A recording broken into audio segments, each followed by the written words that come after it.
All right, guys, we are back. Here we go. So, we are having the first civil case in the entire Ace Attorney series, and it's Apollo Justice, us, versus Phoenix Wright himself. Oh my goodness. I'm sure that this is completely above board, and nothing weird is going to happen. Right? Are you feeling the same way? Because, I mean, they wouldn't do that, would they? They wouldn't throw anything too crazy at us. All right, so May 17th, 10:08 a.m., District Court, Defendant's Lobby, number 3.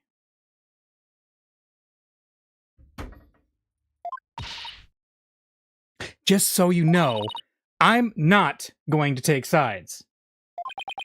Message received. Loud and clear. Good, because I don't like this one bit. You and Daddy should be on the same team. Sorry, Trucy. Wow, she's really mad. I'm sorry too, little lady. This is all my fault.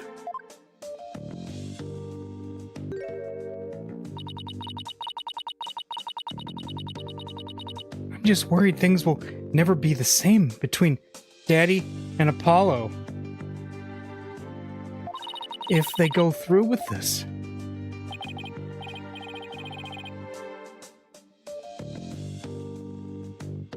Is that all? Well, I wouldn't worry about that. That's the way it is with us men.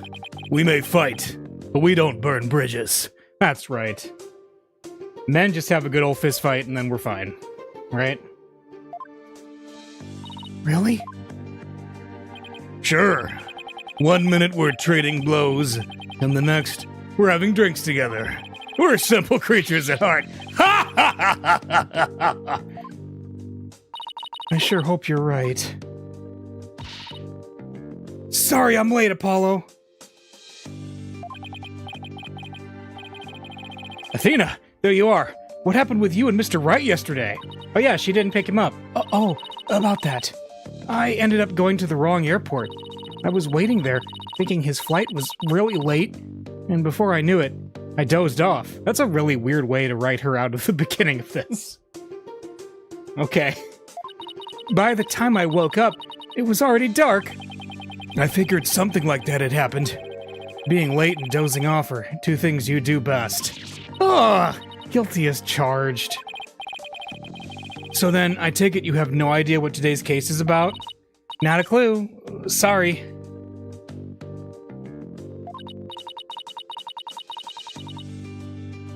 What is today's case about, if I might ask? Another locked room mystery? A suspect with a flimsy alibi? Oh, or a dying message. Sorry.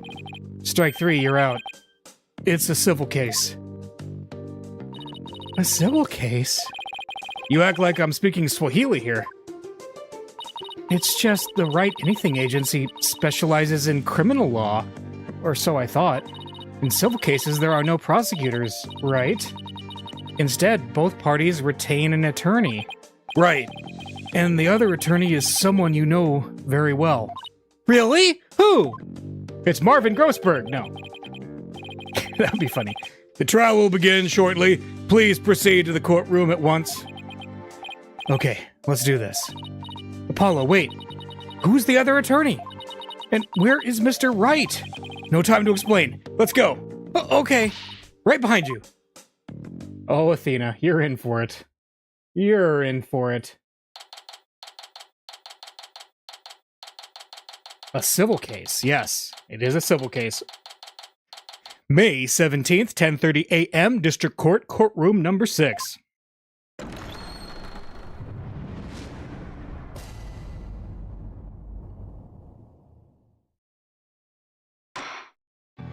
Court is now in session. Oh,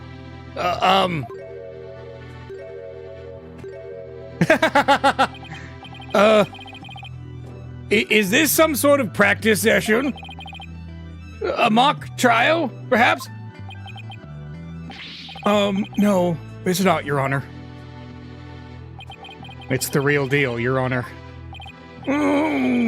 So then you two have had a falling out? I won't have you using my courtroom for that, you know. It's nothing like that, Your Honor. Exactly. It just so happens that we have different clients in this case. I see. Well, here's to hoping this has no adverse effect on your working relationship. You can say that again. I had no idea we'd be going up against the boss today. Are you sure this is a good idea, Apollo? What? Do you want to switch sides? Honestly, I'd rather be anywhere but here right now. Well, at least she is here. I'm really going to need her help. Mr. Justice? Yes? Don't expect me to pull any punches just because you're the opposing lawyer. As I said, the kid gloves are off, and come what may, they'll stay off. Same here, Mr. Wright. If it's a fight you want, it's a fight you'll get.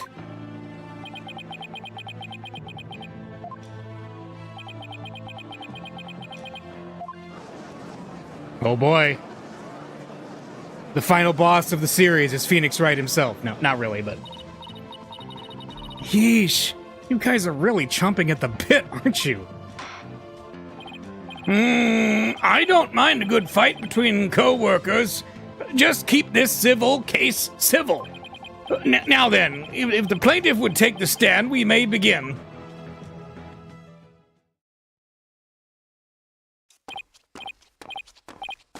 Left, right. Look, they brought his palanquin in here. Oh my gosh. Noble judge, members of the gallery, good day to you. I am politician. This is but the start of my epic campaign, and you all have the honor of witnessing it. I believe the youth of this country are our very future. Too long have they been looked down on and given the cold shoulder. So to them I say, ask not what you can do for your country. Ask what you can do for me. Mr. Attition, what is that crazy contraption you're riding in? Well, it's a carriage, and we're gonna have to. Oh wait, sorry. That's a different case and a different game in the series.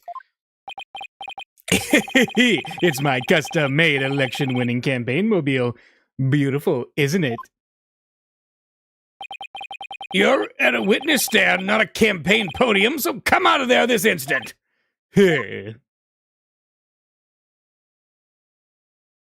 He's still got his nameplate. All right, now, would the plaintiff's attorney, Mr. Wright, please explain the complaint filed against the defendant? Mr. Attition's complaint against the defendant is simple. The defendant, one Dirk Sadmati, stole my client's family heirloom, the crystal of Amy Faye. Mr. Attition merely seeks its return.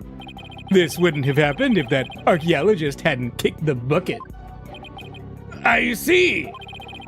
Well, Mr. Justice, let's have your opening statement, if you would. The defense asserts the item in question is the Founder's Orb, a sacred relic from Kurine. Go on. It seems someone asked an archaeologist, Dr. Archie Buff, to study the orb. He pondered it. Dr. Buff determined that it was a Kurinese national treasure known as the Founder's Orb. The very orb that was stolen from a treasure room in Kurine several weeks ago. Why, yes, I saw a news report about that. The theft of a Kurinese national treasure caused quite an uproar in the kingdom. Well, we believe that it was not, in fact, a theft in the traditional sense, but rather that it was spirited out of Kurine by someone for Dr. Buff to study. You don't say! And? Around that time, an acquaintance of the defendant learned of Dr. Buff, an acquaintance, yes, his fellow revolutionary. He made contact with the doctor, who agreed to hand over the orb. Apparently, the doctor wanted nothing to do with it once he'd learned it had been stolen. It seems you even have a transfer agreement between both parties. Mr. Sadmati also agreed to return the Founder's Orb to the kingdom of Kurine, once the doctor verified it was the real thing. That's right, that's Ari Ball. He's our boy. We love that guy. I see. So this dispute centers on whether the item in question is the Founder's Orb or the Crystal of Amy Faye. That, in turn, will determine the object's rightful owner. I'd better bring my A game. Going up against Mr. Wright won't be a walk in the park. Come to think of it, the name Dirk Sadmati sounds awfully familiar. But I can't recall where I've heard it. Oh, it's probably your imagination, Your Honor. He's just a tourist, after all. He's just as much of a tourist as that one, what was that Russian guy from Great Ace Attorney who he was like, there's a news article about him, and then he shows up as one of the tourists later? My imagination, you say? Are you sure about this, Apollo? He's a wanted criminal in Khura'in, isn't he? In Khura'in, yes. He's just a tourist. Yeah, Villain was definitely his name. Yeah.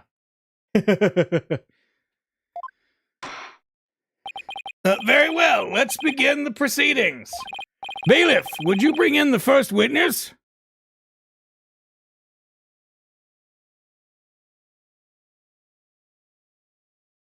It's Emma. Emma? Show some manners. We're in court. I know, it's just... This is a civil trial. So I was surprised to see a detective take the stand. I had her do some digging on Dr. Buff. What for? Villain Bolshevik? Okay, that sounds right, yeah. Thank you. It's Emma, our favorite detective. You disappoint me, Apollo. First, you know I'm not just a detective. I'm a forensic scientist. Do try to remember that. Second, you owe Mr. Wright an apology. After all he's done for you, you have some nerve. First, I'm sorry, and second, I'm really just trying to do my job. You'll never get anywhere with that attitude. Take some advice from someone who's been there. Why do I feel like I'm on trial here? Detective Sky, your testimony, if you please. All right.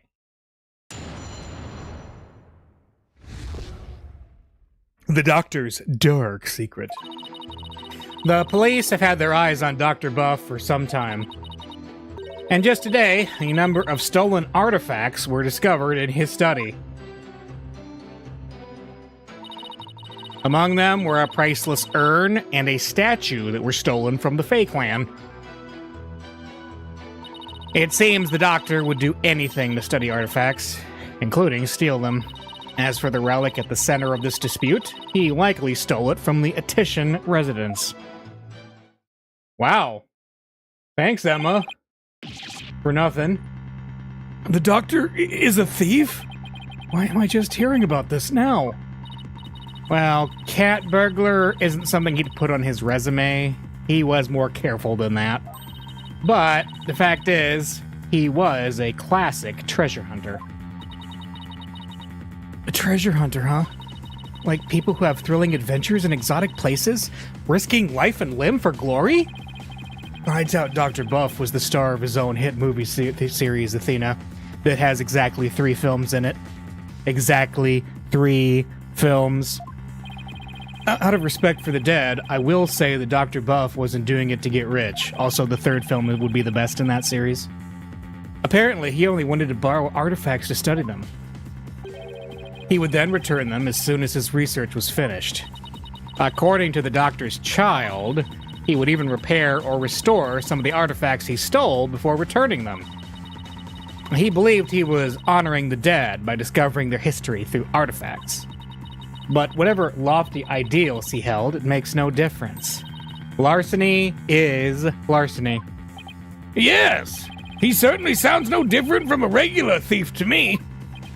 So let's say for a moment that the doctor really did moonlight in stealing artifacts.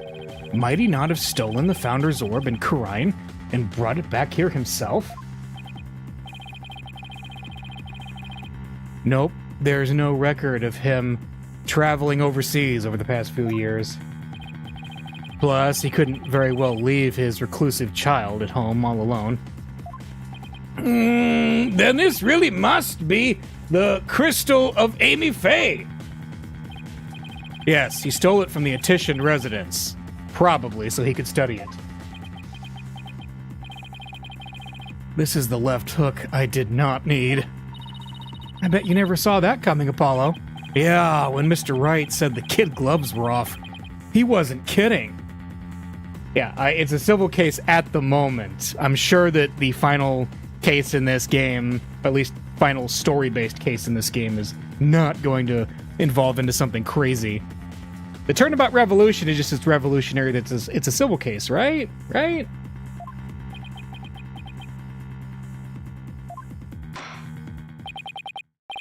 Mr. Justice, you may proceed with your cross-examination.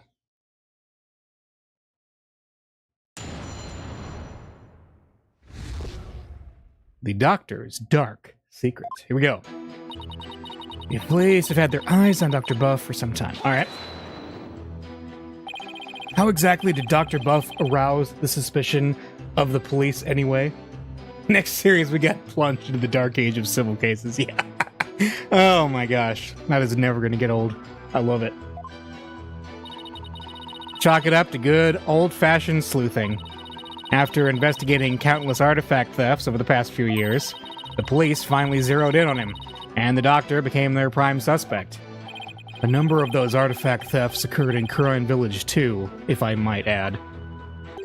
And they started right around the time the doctor moved there. But he was never arrested. I take it there was nothing concrete linking him to a crime? No, which is why we were never able to get a search warrant in the first place. It's hard to arrest artifact thieves unless you catch them red-handed. Still, the police had him under constant surveillance.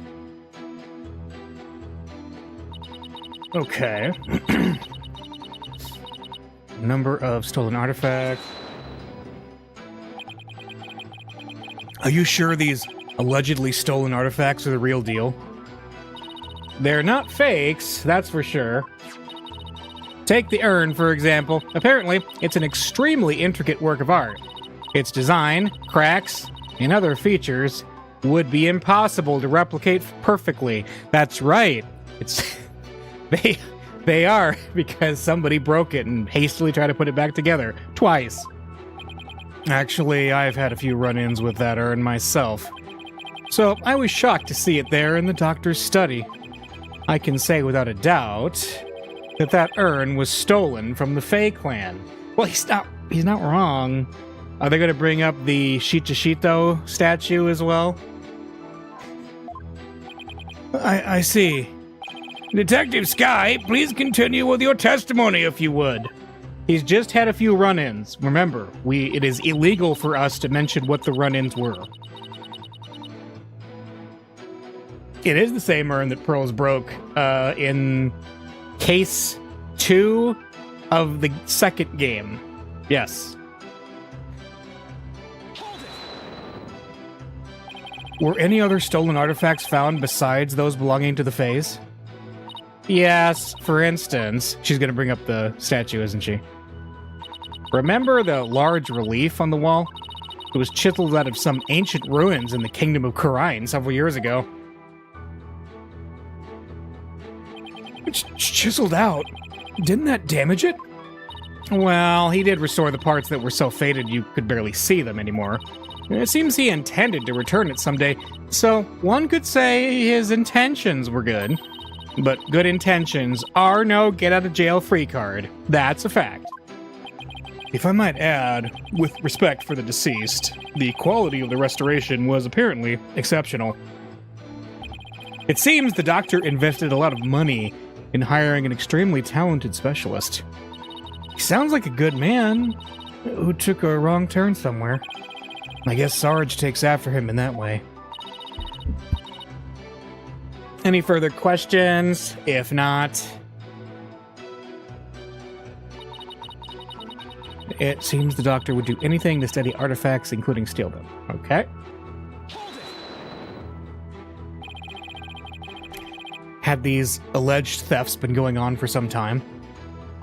At least 5 years, as far as we can tell.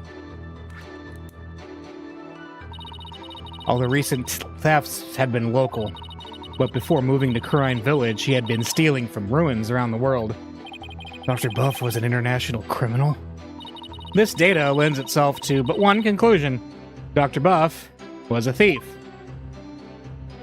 Such a lust for artifacts! Whoo! Alright, and as for the relic at the center of this dispute, he likely stole it from the Attition residence. Okay. You claim he stole a family heirloom from the Attition residence. But claiming something doesn't make it true. Unfortunately, it is true. How can you be so sure? A police report was filed concerning the theft. 1 year ago, in fact. What? A whole year ago? August 25th of last year, to be exact. The report states, and I quote, "The crystal of Amy Faye was discovered to be missing." Hey, that was during the Dark Age of the Law, because last year would have been the last game. From the Attition storehouse at 10 a.m. The storehouse lock had been picked. Signed, Politician Wimperson. What? Wimp person? Well, a year-old report certainly lends the plaintiff's claim credence. The doctor really could have stolen the crystal of Amy Faye. Not only that, Your Honor, but the Founder's Orb was only found to be missing several weeks ago. That is nearly a year after the crystal's theft was reported. Therefore, I believe we must consider the orb and the crystal to be two separate items. Politician Wimperson. Not the most awe-inspiring tail end, is it? I can see why he cut it. Not that he inspires confidence without it. Still, I'd probably do the same in his shoes. Apollo Justice Wimperson? 2024 has almost come close. It is! As of the time of this recording, yeah. We are on the cusp of 2025, which I don't remember the exact dates because everything in the Phoenix Wright series is entirely based off of the date of the DL6 incident. So, but it's like sometime around now, I think, is this series is going to be taking place in. A police report was filed about the crystal's theft a year ago, but the theft of the Founder's Orb was only reported a few weeks ago. So the crystal's police report was filed way before the orb was found missing. That suggests the stolen relic is the crystal of Amy Faye, as Mr. Attition Wimperson asserts. I doubt the police report is a fake. After all, Emma is the one who submitted it as evidence. Still, I feel like something we learned in that police report is important somehow. Oh, really? Is that a hint that we should look at it closer? Are we going to get an updated theft report at some point here? The DL6 incident, yes, that was the incident where Gregory Edgeworth, which is Miles Edgeworth's father, was killed in an elevator after an earthquake prevented the elevator from working for a while. Yeah, that is case 5 of the first game, which I did stream quite a long time ago before I learned how to do audio balancing a little bit better than I do now.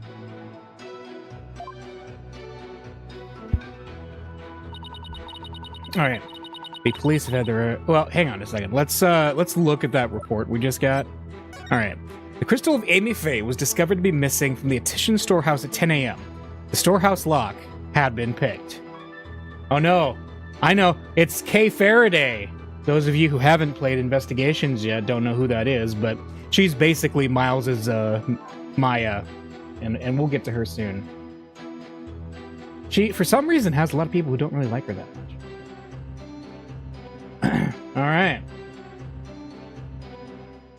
Politician Wimperson. What else we got? We got the glowing moss.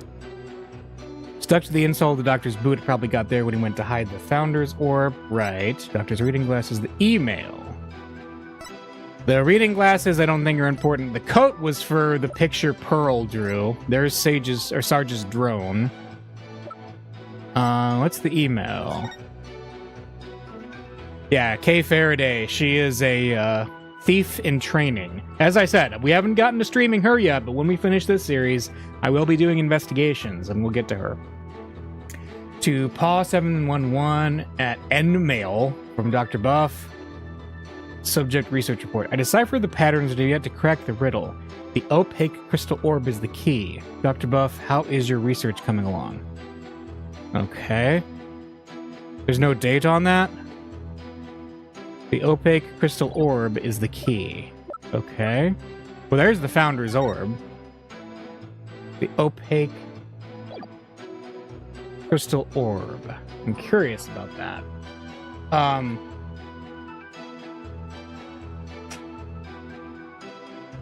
Wait. Hang on a second. From Paw 711? Hang on a minute. Paw. Is that Paul Etition Wimperson? Paw711 at nmail.com? From Dr. Buff. So hang on. He was emailing him about the orb? Am I getting that right? So Dr. Buff was emailing Mr. Etition? And also, why is he Paw 711, by the way? Was there a lot of paws out there? Alright, that seems like something we could present. And just today, a number of stolen artifacts, priceless urn. It seems the doctor would do anything. As for the relic at the center of the dispute, he likely stole it from the Etition residence. Hang on a second. If he stole it, why is he emailing Mr. Paw about the thing that he stole? That, I think, is a contradiction. Let's see. Objection. Oh, I think we got it. The doctor stole the relic from the plaintiff? Are you sure? Because that statement doesn't agree with a certain piece of evidence. What do you mean? Take a look at this. What about it? This contains an email from the doctor's computer. Email? In that little piece of plastic? I'm afraid I don't understand. Did someone type that with boxing gloves? How do you even type with boxing gloves on? That is a reference that anybody under the age of 30 probably doesn't get.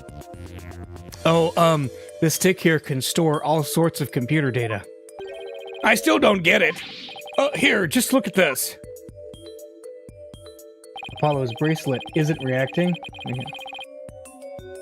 Oh man, I am very old, thank you.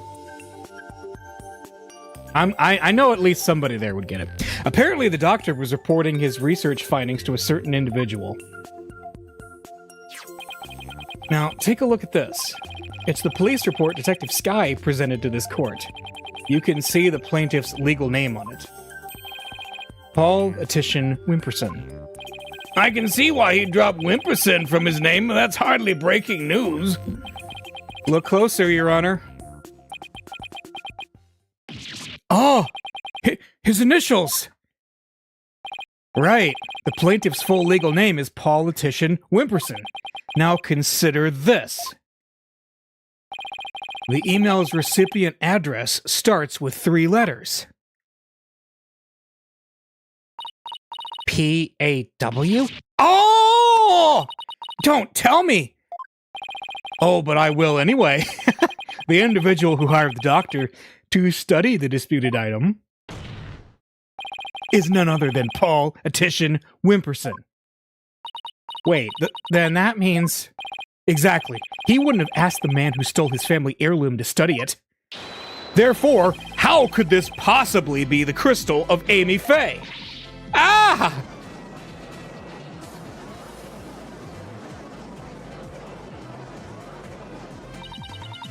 We never checked the doctor's emails. He didn't. He couldn't even figure out the password to his computer. The plaintiff willingly left the orb in the doctor's care so he could study it, at the behest of his benefactor. Wait. Then what about the police report? I have all the details of the theft right here. It's probably for another relic. The real crystal of Amy Faye. He's just using the report as a way to claim that our orb is actually his stolen crystal. And how are you so certain that Paw refers to my client's initials? Maybe the email's recipient was a dog lover. Perhaps.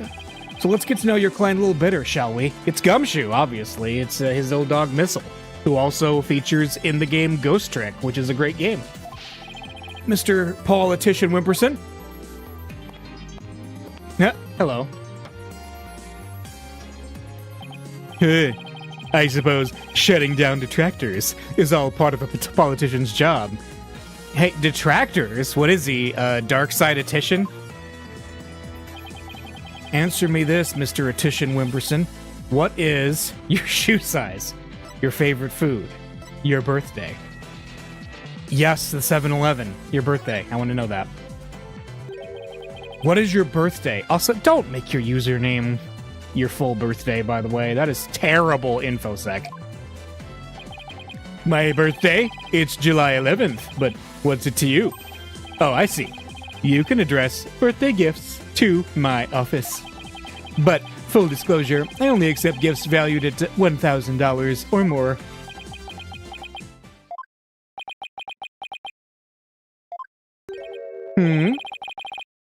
Why has everyone gone silent? How can anyone be that self-centered? Oh, right. Politician. Did everyone hear that? He said July 11th.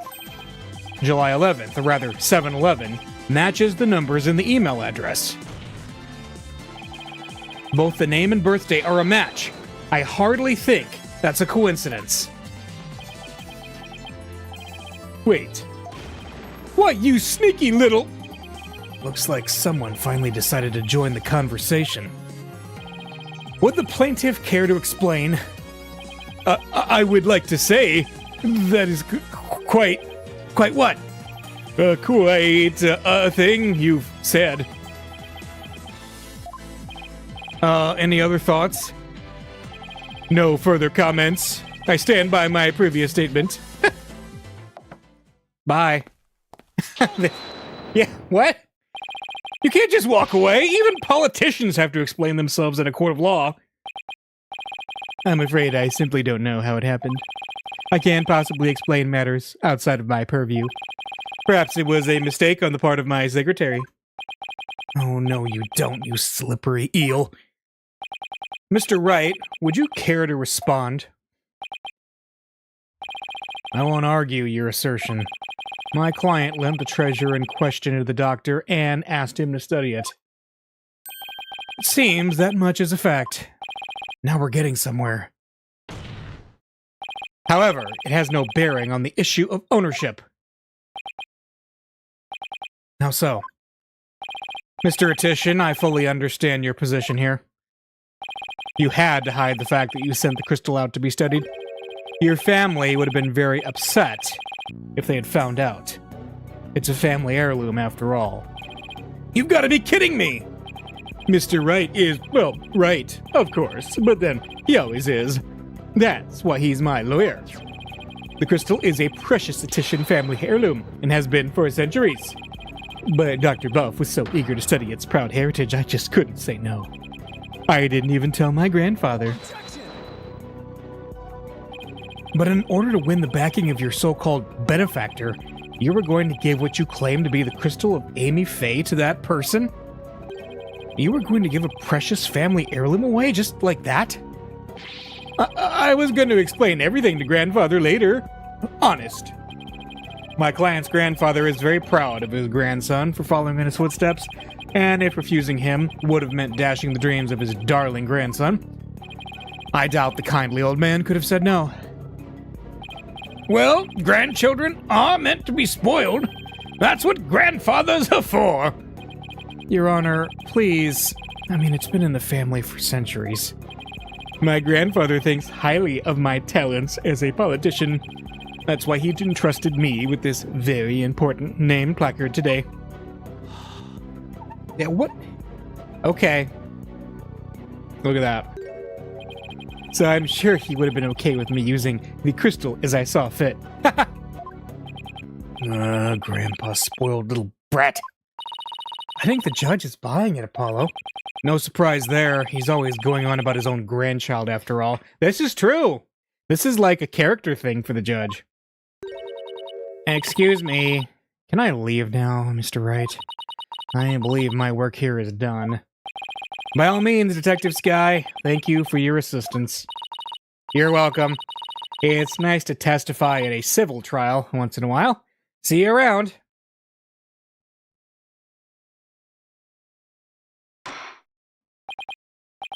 It seems the facts have changed somewhat.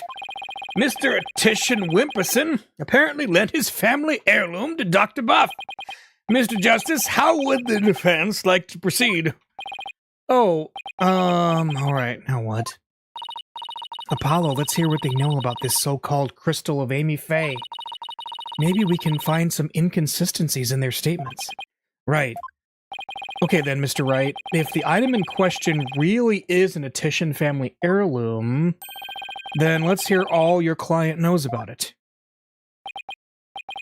Of course. Mr. Titian Wimperson, please tell the defense everything you know about the crystal's origin. All right. Now then, listen and learn. This is the tale of the crystal of Amy Faye and the illustrious history of the Titian clan. That's a great Lonely Island song, the one they did with Michael Bolton. This is the tale of Amy Faye. Are you ready? Our story begins back in the old country when the Titian family reigned supreme.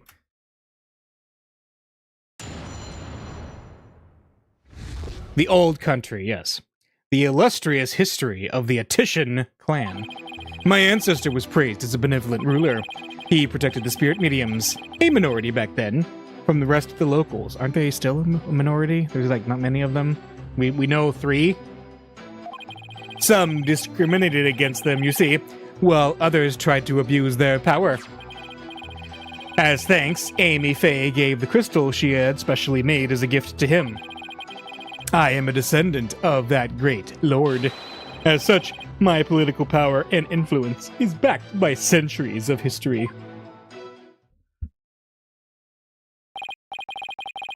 Well, that devolved into a great load of self-aggrandizing propaganda fast.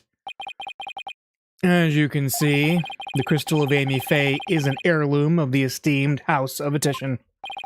And you have proof that it has always been in the Titian family? I have someone who gave a statement to that effect.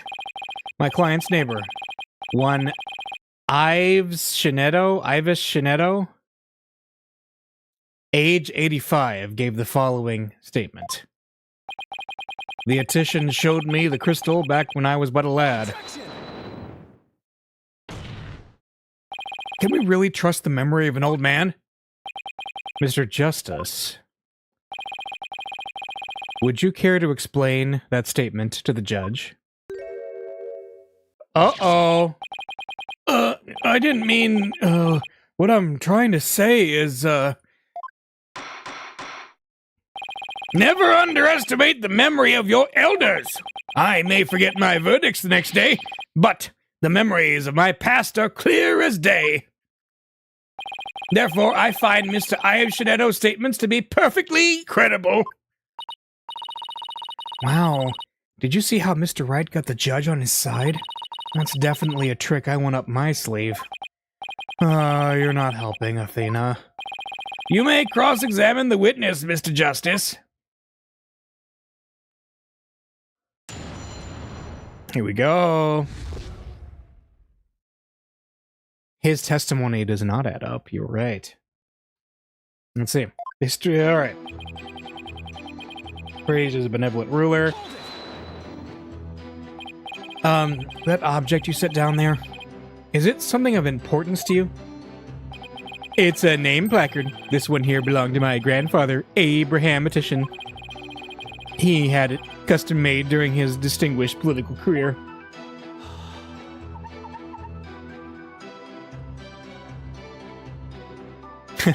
It's special because it was crafted from the finest Italian plastic.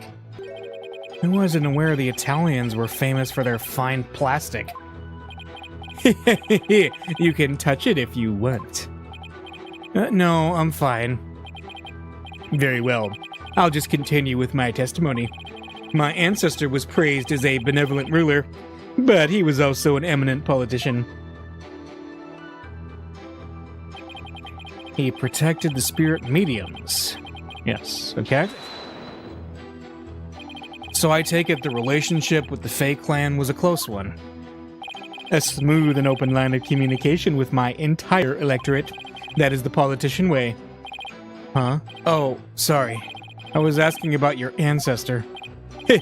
Whether it's about me or my ancestor, feel free to ask me anything you'd like. Transparency in government. That's the politician way.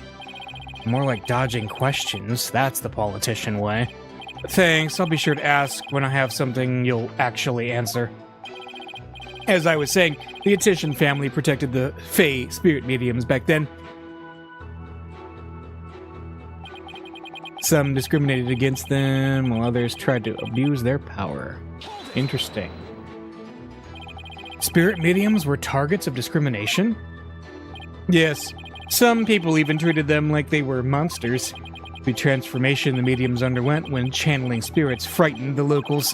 And then there were those who tried to use them. You mean they sought to control the channeling powers of the mediums? Discriminating against a minority is absolutely despicable. A vote for me is a vote to end discrimination. I vow to root out, wherever it may be. That is my promise to you. He's totally ignoring your questions. It's like you're a moderator at a political debate. Yeah, and only he cares about his talking points. As thrilling as your campaign is, could we please get back to your testimony? As you wish. Now then, as for the crystal of Amy Faye. As thanks, Amy Faye gave the crystal she had specially made as a gift to him. I am a descendant of that great lord. As such, my politician power and influence is backed by centuries of history. Apollo, who is this Amy Faye, anyway? I believe she was the founder of the Corine channeling technique. The plaintiff claims she had the crystal made for his ancestor. That would mean it was made in Japan, right? Yes, I suppose it would. Where this series does not take place. Absolutely not. Yeah, we need to corner this guy. My ancestor was praised as a benevolent ruler. So, made in Japan. He protected the spirit mediums. Hang on, what does it say? Corine's national treasure. The doctor hid it in the ruins before his untimely death. Okay. He agreed to hand over the orb to the Defiant Dragons if I will come to no harm. That's gonna be a sticking point later, I'm sure.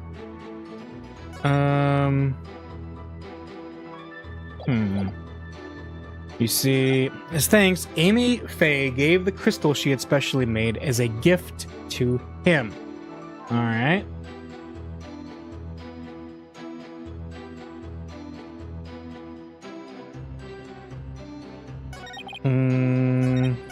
I am a descendant of that great lord. As such, my political power and influence is backed by centuries of history. Okay. So we've pressed him on all points. And Athena's clue was plaintiff. That would mean it was made in Japan. Okay. So, as thanks, this is what he said. Amy Faye gave the crystal she specially made as a gift to him. So that's him kind of saying it was made in Japan, right? Founder's Orb, it's Corine's national treasure. Right. The photo of Apollo's father, study photo, research notes. Hang on. Hang on. The Mitama motif from the Corine founding period. So he was able to translate, because he had the whole thing, right? So, hang on a second, right? Yeah, because this is all about the Corine. That's the song. Yeah. So I think this is it. Let's see if we can find our contradiction, shall we? Objection. You stated that Amy Faye had the crystal made for your ancestor. So am I to assume it was made in Japan? That's right. The craftsmanship is unbeatable. Well, that's strange. I don't see how your so-called crystal could have been made there. What are you talking about? It's quite obvious if you take a closer look at this. It's the... Hang on a second. Let's make sure we get this right. It's...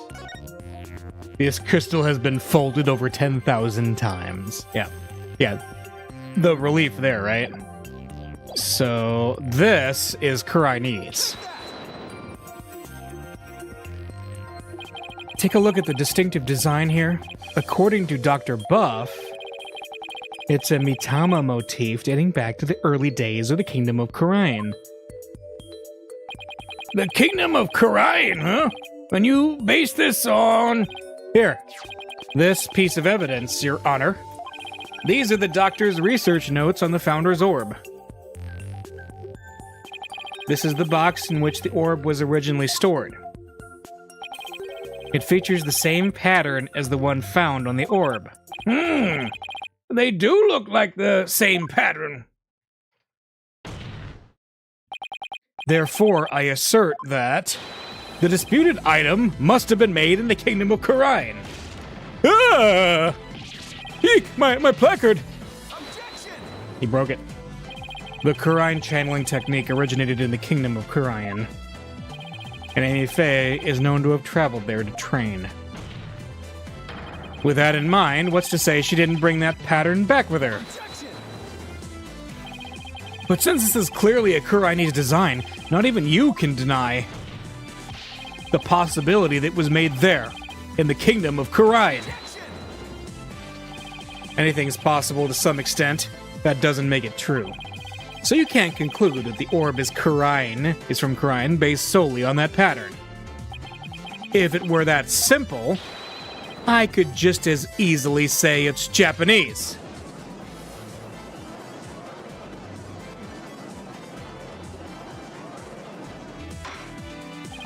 I have to agree with Mr. Wright. The pattern alone proves nothing. But that also means there's no basis to claim the item in dispute was made in Japan either. At this rate, we're going nowhere fast. He's right. We're just spinning our wheels here. I wonder if we have any evidence that could break this stalemate. Evidence that could break this stalemate. Does it exist?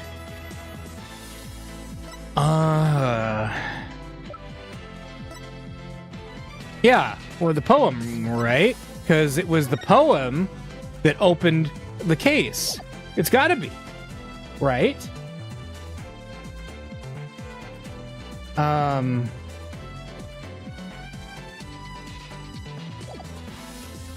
Evidence that could break this stalemate. Well, I don't know. When Dragon and Tiger battle, the Founder offers divine protection, right? It's gotta... I would assume so. Let's say it exists. The defense would like to present a piece of evidence to the court. A piece that will finally break the stalemate. Oh? Well, you've sure piqued my interest. Let's see what you've got. All right. I will now prove that this is, in fact, the Founder's Orb.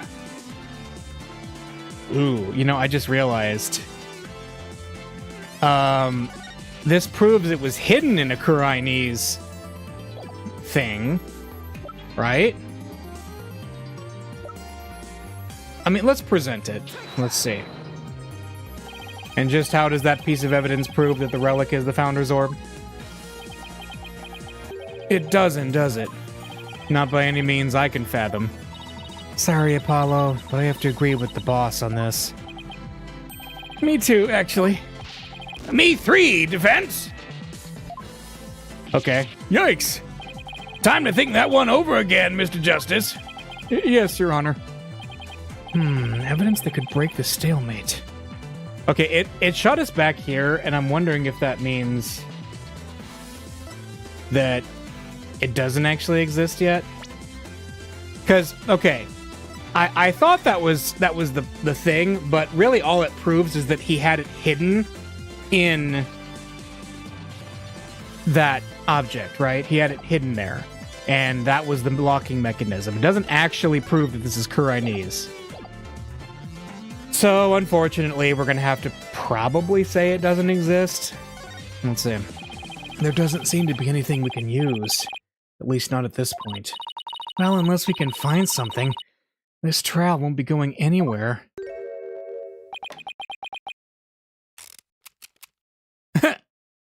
Good. Good job. You taped it up. Whew, that's much better. What's his deal? I have a suggestion. Why don't we consider this from a different angle? I'm listening. What if the Defiant Dragons really were authorized to take possession of the relic? I'm afraid I don't know where you're going with this, Mr. Wright.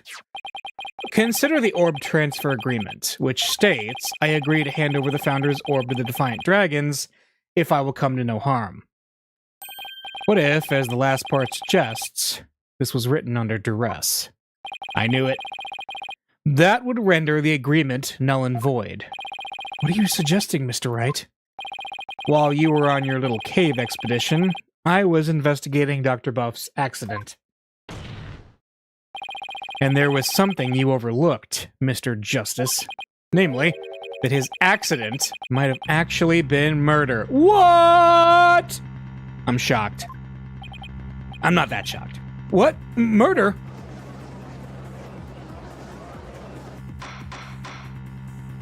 Mr. Wright, you do realize such statements are not to be made lightly. Are you suggesting the doctor was murdered by the Defiant Dragons? Yes. But follow me on this for a sec. The books that came tumbling down were from the archaeology shelf. However, among that mountain of books was a single volume on psychology. What's more, there was some blood on it. And you feel this is important because the books that came tumbling down were from the top shelf, the archaeology books. We know this because the doctor's books were meticulously organized by subject. Archaeology took up the entire shelf, so that psychology book is completely out of place. Come to think of it, the shelves were arranged quite carefully. It's also worth noting that psychology books only take up a tiny part of the bottom shelf. You might wonder why a book on psychology was found amid the pile of archaeology books. That means Athena did it clearly. But I believe I can explain what that single out-of-place book was doing there. The doctor was struck from behind while selecting a psychology book from the shelf. And that's when the blood got on the book? Precisely. And to make it look like an accident, he was buried under a mountain of archaeology books. Wait a second. This is all just speculation, right? Or do you have proof that it was a murder? Of course I do. You do? Hey, watch out. Phoenix might be bluffing. On a hunch, I had Detective Sky examine the doctor's head wound. She found that he'd been struck by the corner of some object or another. Wait, what? A wound like that couldn't have resulted from a fall on the floor, you know. Do you understand what this means, Mr. Justice? The wound makes it crystal clear that Dr. Buff was murdered. What? Well, that was unexpected, really. Who'd have thought we'd break out of the stalemate like this? He pulled the ladder right out from under us. Or did he pull the stepladder? Still, if he thinks that's enough to make me back down, he's got another thing coming. Even if the cause of death was murder, what makes you think it was the Defiant Dragons? You should know better than to hurl baseless accusations. Did you forget who you were up against, Mr. Justice? Huh? You didn't actually think I'd come to court without witnesses and evidence, did you? Actually, yes. 1,000 times yes. We know, Phoenix. What are you talking about? I would like to request further testimony from the plaintiff. Specifically, I would like the court to hear how he saw one of the rebels leaving the crime scene. He saw what? I'm surprised Phoenix knew the name of his client ahead of time. Yeah, seriously. If he can prove it was murder, that's the end of our client's right to the orb. Did he have this up his sleeve the whole time? How could Mr. Wright do this to us? Yeah, Phoenix has like two modes. He's like idiot savant flying by the seat of his pants, or he is the super powerful Naruhobo 7-year chess master Phoenix. And I'm guessing we're getting the latter here.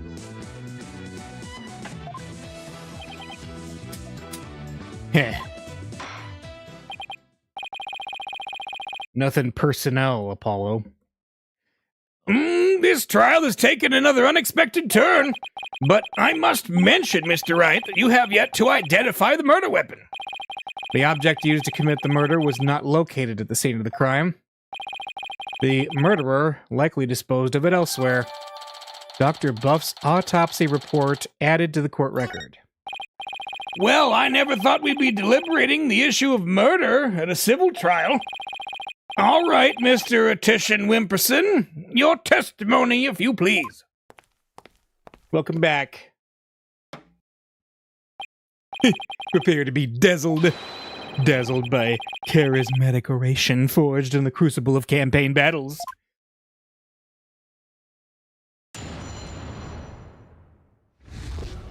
The rebel's crime. That evening, I was walking alone, lost in thought. I passed by the doctor's house, and that's when I saw Mr. Aribal.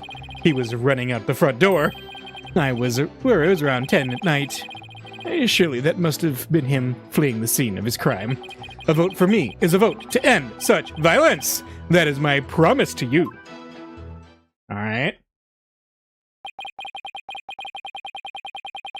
So the plaintiff saw a possible suspect fleeing from the doctor's residence, and it was within the window of the estimated time of death? That's Aribal. What in the world were you doing there then? What was he doing there? What's the autopsy? The time of death is between 10 and 11. Okay. Cause of death, cerebral hemorrhaging after being struck on the back of the head with the corner of an unidentified object. Does this count as Phoenix hitting us with an updated autopsy report?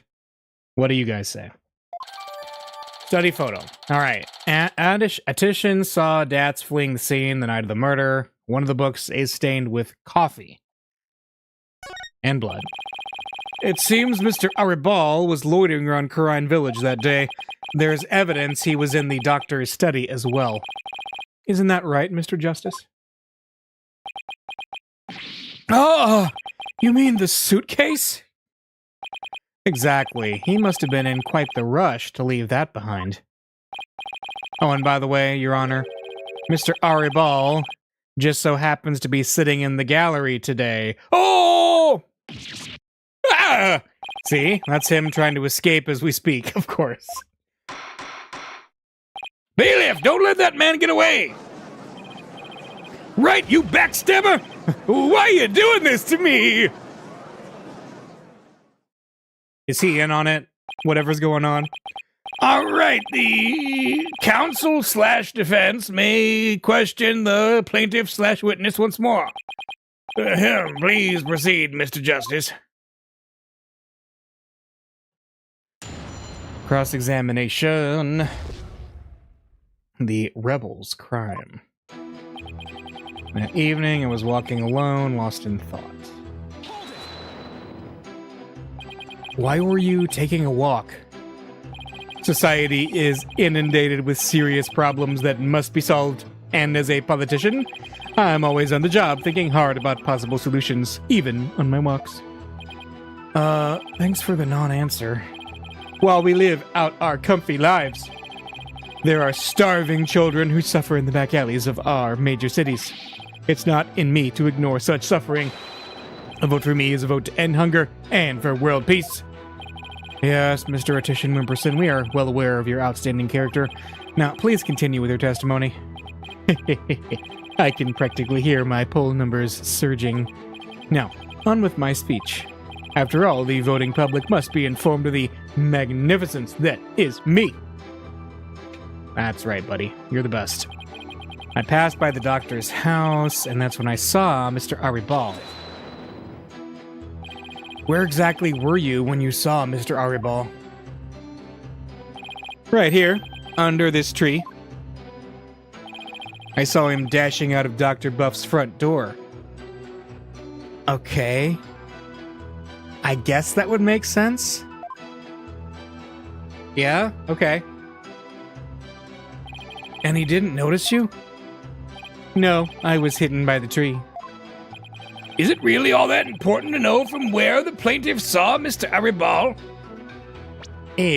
Let's see. So he was right there. He would have seen the murder then, right?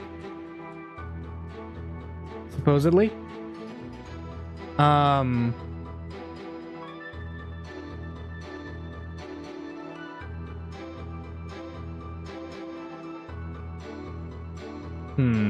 I'm looking at the...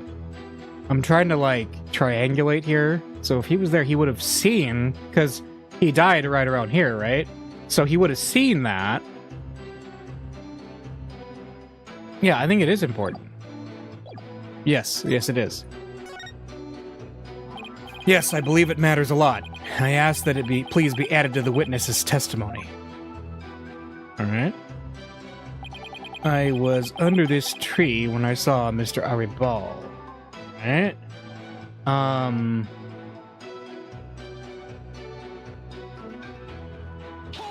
Let's press. What were you doing under that tree? A lack of lateral thinking. That is a politician's downfall. What? That is why, if I'm elected, I promise to think outside the box. The question was, what were you doing under the tree, Mr. Attition Wimperson? Fair, I suppose I can't expect a plebeian such as yourself to understand my grand design. Oh yeah? Try me, O Lord of Plebs. Mr. Attition Wimperson, I believe the court is well aware of your grand political vision. Now, let's have the rest of your testimony, if you please. I can hardly wait for the upcoming election. He was running out the front door, alright? Did you notice anything unusual? Yes, his behavior was incredibly suspicious. His eyes were darting all around as he ran off in total panic. As soon as I saw that, I knew he had done something, and it probably wasn't good. Despite that, you still didn't report it to the police. Who would have thought he had killed Dr. Buff? Not me, that's why I didn't report him. So the witness didn't notify the police. Is that an important statement, Mr. Yeah, duh, by default.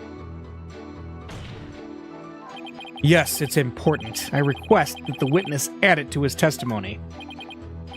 Sure, why not? Because here's the thing, right?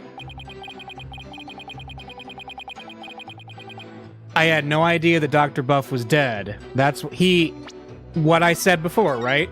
He, standing there, that's a gigantic window. He would have seen the dead body, right? So there's our contradiction. Yeah.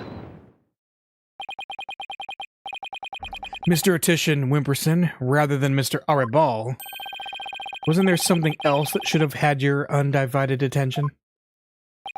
Like what? Oh, yes, of course. A politician must also keep his finger on the electric's pulse and focus on the nation. Sorry, but you're way off. I am. Would you care to explain, Mr. Justice? If the witness saw Mr. Aribal from his position here, then he should have also been able to see the doctor's body. After all, it was right next to a huge window. Why, I believe you have a point there. With the body that clearly visible to the witness, it's unthinkable that he wouldn't have reported it to the police. Would the witness care to respond?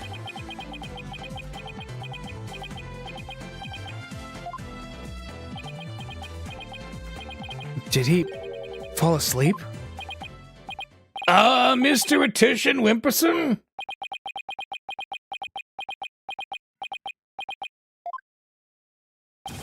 Mr. Attition Wimperson! Huh? Oh, There are many sides to any issue. What did I ever do to deserve this? In any case, I'd like the court to acknowledge the inconsistency in the witness's testimony. Mr. Attition Wimperson, did you really see Mr. Aribal? Yes.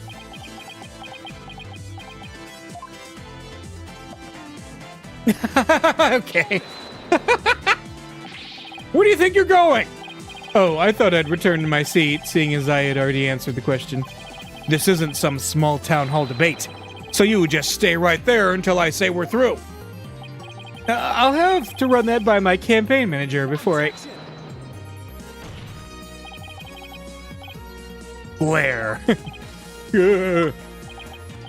Mr. Attition Wimperson, I think it's time for you to come clean. Huh? So then, does this mean he didn't see Mr. Aribal? As your lawyer, Mr. Attition Wimperson, I advise you divulge that matter we discussed. Silence is no longer an option. Are you sure about this? I'm in the midst of running for office. I can't afford to let any strange rumors get out. Don't worry, you won't suffer any blowback from what you're about to reveal. Blowback? I'm not sure I like the sound of that, Mr. Wright. Not to worry, Your Honor. Nothing untoward will come of this, I promise. Now then, Mr. Justice. Remember how it was an anonymous caller that reported the doctor's death? Come to think of it... Oh, they're gonna say it's him. Emma, who was the first one to discover the body? How about that? Whoever it was, it seems they wanted to remain anonymous. What? It happens now and then. Some people would rather not get involved with the police. Yeah, I remember that. Wait, you're not saying that... Yes, that's exactly what I'm saying. The anonymous source who contacted the police after discovering the body was... my client, Mr. Paul Attition Wimperson. What? You don't say. So you see, he played his part as a concerned citizen. Quite admirably, if I may say so. Isn't that right? Yes, indeed. In our society today, there are too many who choose indifference over righteous action. But I don't number among them. That's why I did my duty as a concerned citizen. One might call me the model citizen, one worthy of standing above the rest. What a real standard bearer he is, reporting it anonymously. Oh, and by the way, Mr. Justice, wasn't there someone else at the scene of the crime when my client discovered the body? Oh, you mean Mr. Aribal? He would have been leaving the doctor's house right around then. Wait, that means... Yes, it does. In short, what my client witnessed was Mr. Aribal fleeing the scene of a heinous murder. Ah! And that's not all. Based on what we've heard so far, Mr. Aribal looked exceedingly suspicious, and that's putting it mildly. We already know the defiant dragons threatened the doctor with bodily harm. And now that they've killed him, the so-called orb transfer agreement is null and void. Ah! I love that. You can't... Our contract is broken because you murdered me. Apollo, if we don't come up with some kind of counter-argument... And what sort of evidence do you have? Can you actually prove that it was Mr. Aribal who killed the doctor? My source says I made it up. That move had desperate written all over it. It's all I've got, so I'm going with it. Evidence? I suppose it's true that I don't have any. I knew it. But I do have another witness. You do? You should know I always come fully prepared, Mr. Justice. And my new witness will provide testimony proving Mr. Aribal's guilt. Judge, I would like to present the entirety of this franchise to refute Phoenix's statement that he comes prepared. A new witness? I wonder who it could be. Very well, bailiff, please summon our new witness. In the meantime, the court will take a brief recess. I would like both sides to use this time to prepare properly, understood?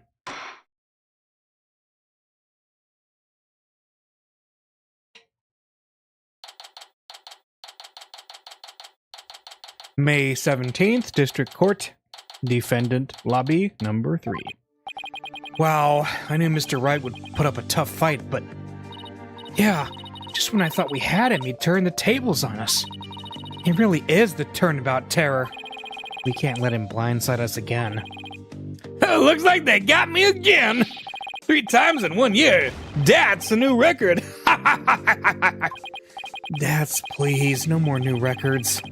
Or bad puns while you're at it. It's hard enough trying to help you as it is. Roger that. I'll be more careful next time. Dats, is what Mr. Wright said true? Did you really pay a visit to Dr. Buff that night? I sure did. I can't remember the exact time, though. All I know is he wouldn't hand over the orb. Someone put it in his head that we rebels were dangerous. That's why he threw me out. So the doctor was still alive when Dats last saw him. We'll still have to prove it, though. Better brace yourself, son. The next witness's testimony could make or break this case. Yeah, I know. Hey, where's Trucy? She went to go see her dad. Maybe she's still mad. More like worried. Worried that this trial will create a rift between you two. And that you might then leave the agency. Again, like you did in the last game, but we can't bring that up. She has an active imagination. Excuse me. The trial will be resuming shortly. Well, let's go see what new testimony awaits us.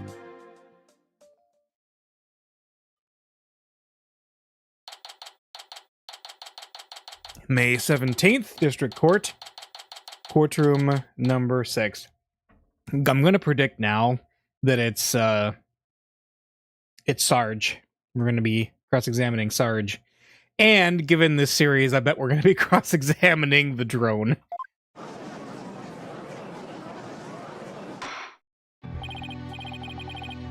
All right, court is back in session. Mr. Wright, you said you had a witness? Your Honor, I would like to call the lone survivor of the doctor's murder to the stand. Oh, I think I'm right. Wait, he can't mean that Sarge is here? I'm right. You mean Dr. Buff's reclusive son? How did you get him to cooperate? Nothing a little persuasion couldn't handle. The poor child only agreed to help if it meant catching the killer.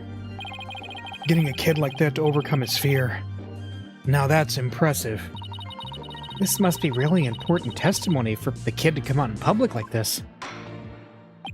Very well, Mr. Wright. Please call your witness to the stand.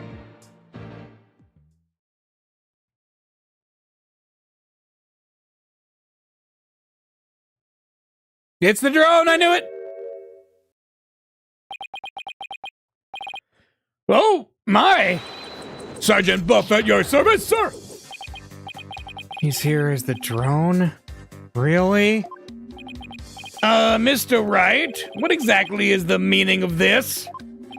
Past trauma has rendered it impossible for the witness to venture into public. Leaving home was hard enough, and it seems leaving the witness lobby was just too much. But I would still like to continue with testimony delivered via this drone. Hey, Judge, remember that time I cross-examined a professional assassin through radio? It's kind of like that. I understand it must be terrible to lose one's father like that. But testimony via a remote control toy? Well, let's take things for a spin and see how it goes. Just who's piloting this trial anyway? The judge sure warmed up to that idea fast. I think the phrase you're looking for is gave up. You disappoint me, Corporal Justice, to think I once called you a comrade. Ah! Defending the man who killed Papa? That's full-on treason, soldier! I hereby demote you back to private! Corporal Private? What's he talking about, Apollo? It's a long story. Well, now then, are you ready to testify, youngster? Locked and loaded, sir. Ready to rain lead down upon the perpetrator. Ha ha ha ha ha ha! All right, witness testimony. Here we go. What happened that evening? Papa met with someone the night he died. I didn't have eyes on the ground as I'd already mounted my siege defense, but I did hear him arguing with someone in his study. From my window, I saw the one designated Dats getting ejected from the premises. After that, the man lingered around the perimeter for some time. He must have regrouped and killed my papa in the study later. I just know it. So he was thrown out, but later returned and committed the murder, did he? Yes, Your Honor. So the man my client saw really must have been the fleeing Mr. Aribal. Objection! Right, you backstabbing no good. I didn't kill no one. It's the enemy. Ready all missiles and fire! Whoa, whoa, whoa, whoa, whoa, whoa, whoa! Ha ha ha ha! Capitalist pig! I'll turn you into pork stroganoff. And not just a taste of my ultimate anti-swine weapon. Whoa, it fires missiles too? Wait, is Sarge Russian or something? Yes, well, the witness is all yours, Mr. Justice. Cross-examination. Alright, what happened that evening? Papa met with someone the night he died. Your father met with someone? Could you be more specific? No, I was in the midst of a crucial defensive siege operation. Right. You're referring to how you don't leave your room, correct? You never know where the enemy might be lurking outside the siege perimeter. What about, school? Oh, I don't go to boot camp, I'm a soldier. A sergeant doesn't associate with rookies still too green to fight. With a kid like this, I bet Dr. Buff won't be getting any rest in the afterlife either. It was very brave of you to come to the courthouse today. But what was it that you said about a siege defense? Oh, that, well...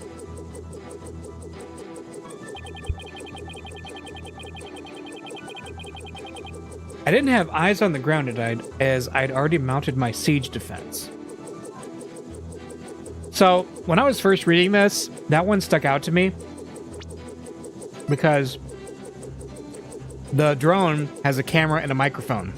So, that wouldn't really matter. He would have had eyes on the ground, but we'll keep going for now. Sarge, I've always wondered, who or what are you battling? Huh? That's classified. Even so, it may be relevant to this case. I don't know if you're the right person to be asking about things like that. That's right. Such matters need to be handled with a certain delicacy. Oh, I guess curiosity got the better of me. Are we going to do a mood matrix thing? you're all talk and no action, soldier. Out on the battlefield, it ain't the number of pretty words in your repertoire, but the number of bullets in your gun belt that counts. Easy for you to say. You're the one with all of them. Would the witness please tell the court what he saw and heard that night? I did hear him arguing with someone. Got it. Well, let's see. What was the argument about? I heard things like, "Where's the orb?" And "Are you defiant dragons really criminals?" It sounded real volatile, like a war might break out at any second. So the two of them had an argument when Dads came to get the orb. Did you see or hear anything else? Yeah, I heard them arguing and then silence. From my window, I saw the one designated Dads getting ejected. So that's when he got kicked out. Got it. How was Mr. Aribal acting? Like a conquered trooper retreating with his tail between his legs. A trooper? Well, I guess he does dress like he's in the military. I bet those two would have really hit it off had they met under different circumstances. Yeah, I can see that. And so the defeated soldier was expelled. But that wasn't the end. After that, the man lingered around the perimeter. So that's lingered? That does seem suspicious. He kept hiding behind trees and telephone poles and stealing glances at our house. Well, he couldn't exactly leave without the orb. I bet he was angry that he'd been kicked out. Probably. He must have regrouped and killed my papa at the study later.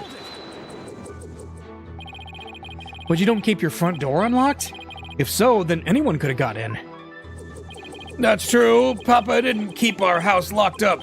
He said there was no need because there were only good people in Karine Village. Yet he ended up dead anyway. Only a monster could do what they did to my kind, trusting Papa. There will be no mercy. I vow swift and terrible vengeance. I'll carpet bomb the killer with everything in my arsenal. Fire! Revengeance. While I sympathize with you, witness, you will refrain from firing Gatling guns in this court. So Sarge saw Dats too, and just when I thought things couldn't get any worse. I wonder why he hung around after being thrown out. I hate to say this, but if Dats is proven to be the killer, we'll lose the orb to the plaintiff. So our only option is to prove the Defiant Dragons had nothing to do with the murder. Alright, so the thing that, I didn't have eyes on the ground as I'd already mounted my siege defense. So this to me sticks out because, again, like I said, the drone. He had the drone everywhere. He could have seen everything with the drone. So let's see. I think we got it. Sarge, are you hiding something from me? How dare you question your superior officer like that? You want to get in on this Stroganoff action with Pig Boy over there, soldier? Sorry, but I'm afraid lawyers are missile-proof. What? Would the defense care to explain? It's simple, Your Honor. Just as he's able to see what's happening in court right now, Sarge was able to see what was happening in the study then. With his cherished drone, of course. Ah, now that you mention it. And to think the answer was right before our eyes this whole time. Sarge, you were perfectly capable of patrolling the study that night. So you must have seen something. Who doesn't lock their doors? Exactly, that's a little bit weird. I'm hit! What is this strange new weaponry you're using against me? Courtroom warriors don't use guns or missiles because evidence is our weapon of choice. And the evidence has exposed your bald-faced lie. My truth bomb, Sarge, has stripped your defenses bare. Truth bomb? No! Ah! Mayday! Mayday, I'm going down! He broke the drone. Oh my, are you all right? Evidence. Never have I seen such fearsome ordnance. Tell it to us straight, Sarge. After all, you want to help your father, don't you? Papa. Yes, you want to find out who killed him, don't you? So please, tell us what you saw that night. It's not what you think. I didn't see anything. I swear. You sure? You seem awfully stressed for someone who didn't see anything.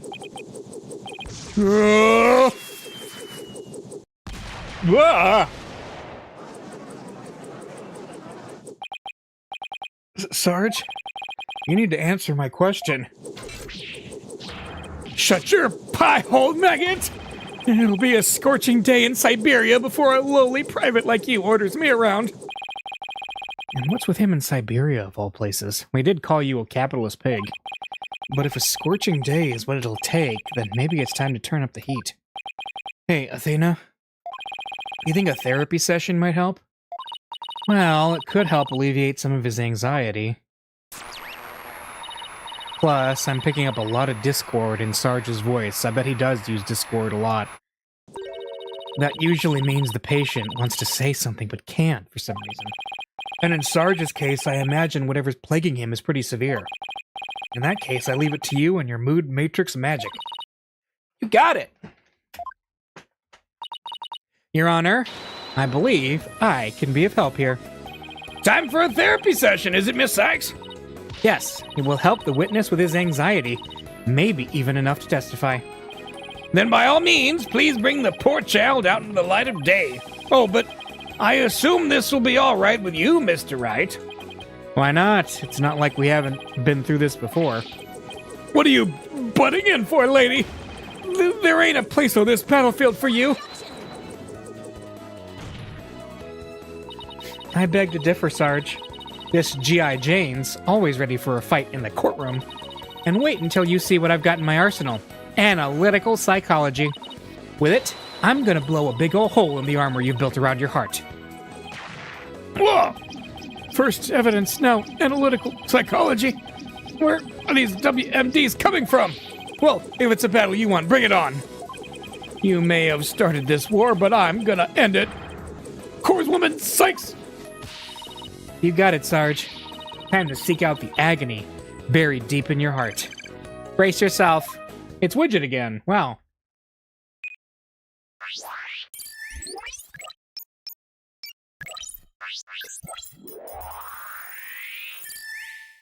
Here we go. I stayed in my room with my drone that evening. Okay.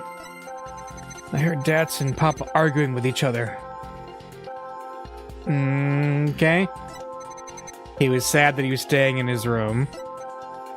He was sad and shocked. Dats got kicked out, but I saw him still hanging around outside. Sad and shocked, okay. I was in my room, so I didn't know Papa was dead until the next day. Okay. So I'm looking for unexpected emotions and unnatural reactions, right? Right. Emotions and reactions that don't fit the content of his testimony. When you find one, make sure you point it out to me. Also, remember not to view his emotional reactions in isolation. Sometimes it's important to see how they change from one statement to the next. Okay, I'll give it a try. Alright. So he's kind of sad. I heard Dad and Papa sad and shocked. Dad's got kicked out, but I saw him still hanging out. He's super sad and super shocked. And wait, he's not that surprised? He's more surprised Dad's is there than he was at his dad being dead? That one seems odd. Let's see. He's not super surprised. That's strange. You reacted with shock when you discovered your father's body. Yet you weren't nearly as shocked then as when you saw Mr. Aribal. Normally, you'd expect the death of one's father to be much more impactful. Enemy fire directed! That is strange. I wonder what it could mean. Well, we know he wasn't affected by his father's death as he should have been. And I think I know why. Oh? Sarge, you weren't as shocked at seeing your father's body as seeing Mr. Aribal because you'd already seen his body? Something else shocked you. I'd say he probably already saw it with his drone, right? Sarge, maybe the truth is you left your room that night, and that's when you saw it, your father's body. I saw no such thing! Really? You didn't see his body? Alright then. What did you see?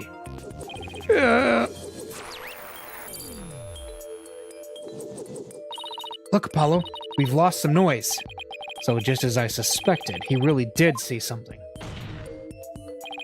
Sarge, please, tell us what you saw. Oh, but...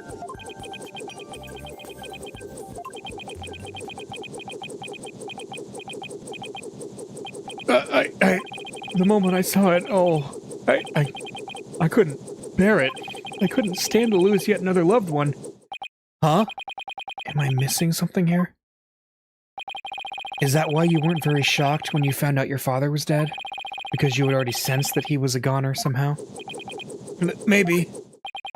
Please, Sarge, what was it you saw on the night of your father's murder? Oh, I saw... Oh! What's happening?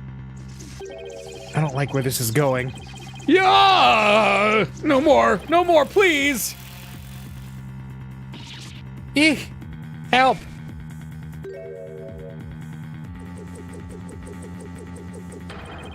I've confiscated your little toy. The battlefield has no place for unauthorized equipment. Widget! Apollo, I can't continue the session without him. Calm yourself this instant, witness. I hereby order you to submit to your therapy session. What in blazes? Huh? Look at me. I'm judge, jury, and executioner now. I hereby convene a military tribunal.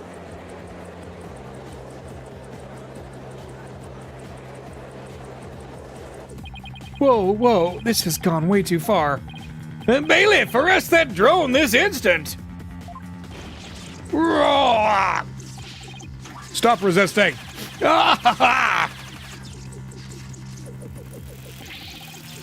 If you don't come quietly, I'll fire! Give Widget back right now. This is an all-out battle.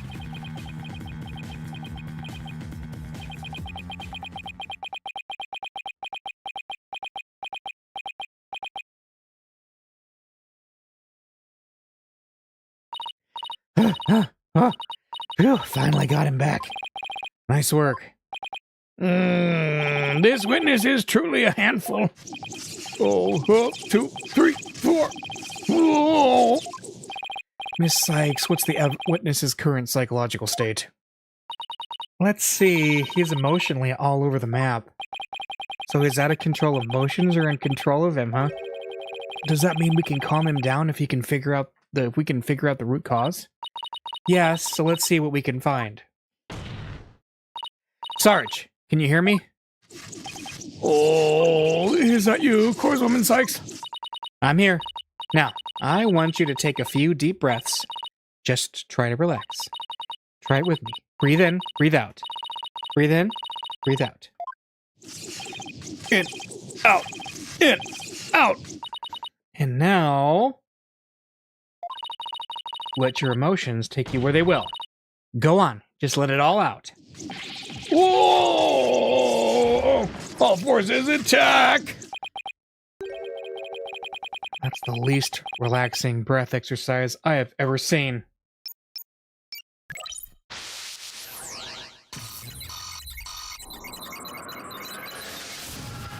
Alright. Dats was still hanging around after he got kicked out when I heard more fighting, and I got worried about Papa. Wait. So hang on a second. Dats was already outside when he heard more fighting? Info update.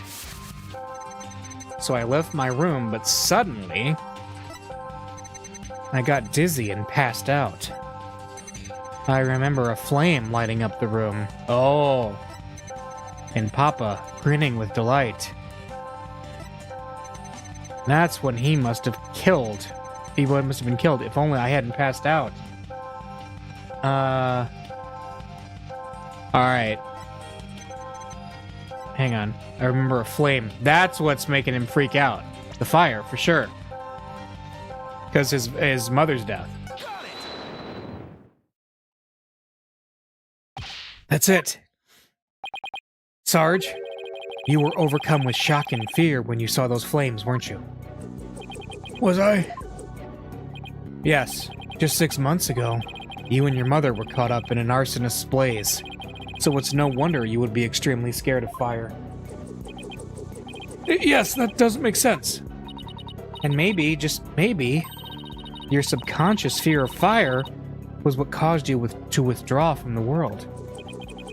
What do you mean, Corpswoman Sykes? In the outside world, you were bound to come across all sorts of fire. Candles, cigarettes, heck, even the grill at a diner. Even if it's not that often, just the idea that you might see them grew bigger and bigger until you couldn't shut it down.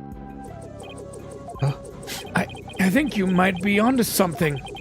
Candles, cigarettes, just thinking about them sends a chill down my spine. Wow, the things I take for granted. Now I see. I was afraid. Afraid of the fire. Strange, I didn't even realize it myself. About that fire, Sarge. Can you tell me what it was burning? Just stay calm and maybe something will come to you.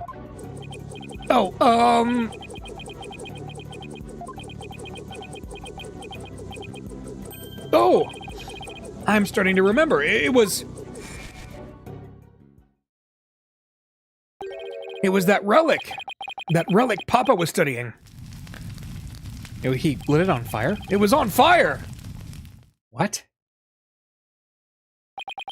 The orb was on fire? Mm-hmm. It's still kind of fuzzy. But yes, the orb was burning right in front of Papa. And there in the flames was... Mama? Yes, now I remember. I saw Mama appear amid the dancing flames. Wait, what?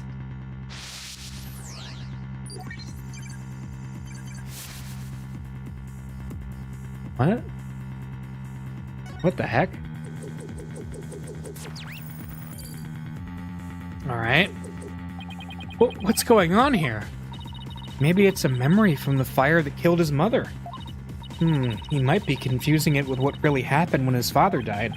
So let me guess, more therapy? Yep.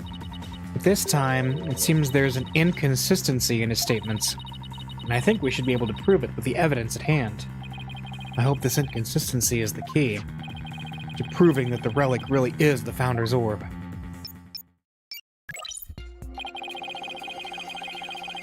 Okay. Dad was still having more fighting and I got worried.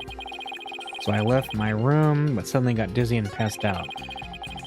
Climbing up the room. Wait a minute. He passed out? I remember a flame lighting up the room. The relic was on fire, and I saw Mama's face inside. And what's this? That's when Papa must have been killed, if only I hadn't passed out. But... the glowing moss, right? Because he hit it, right?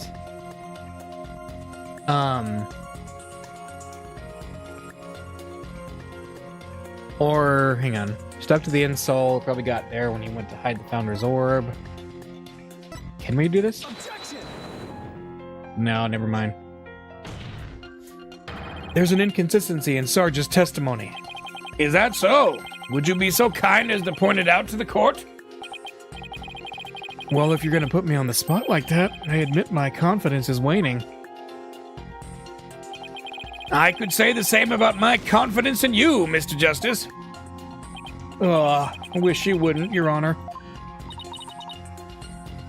Say, Apollo, Sarge is saying that his father was burning the orb when he was killed. But doesn't that seem funny to you? Considering what the doctor was up to that night, it doesn't add up. Well, now that you mention it... Alright, I'd better look through the evidence one more time. Okay. So, maybe it was the orb itself? The doctor hid it in the ruins before... Yeah. If he was killed, it wouldn't have been hidden. Objection! There we go. Okay.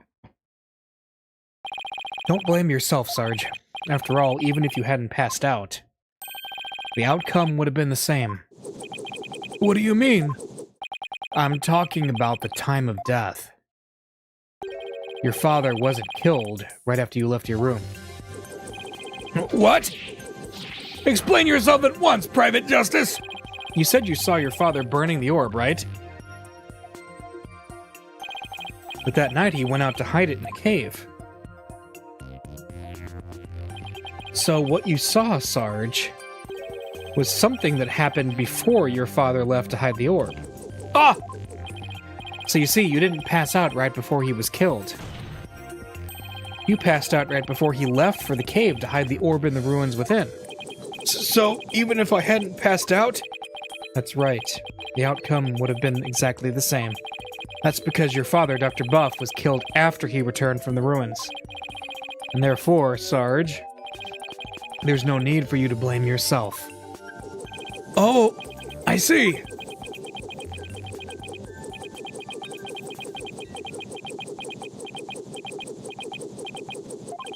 Private Justice, can you really say I bear no blame in this?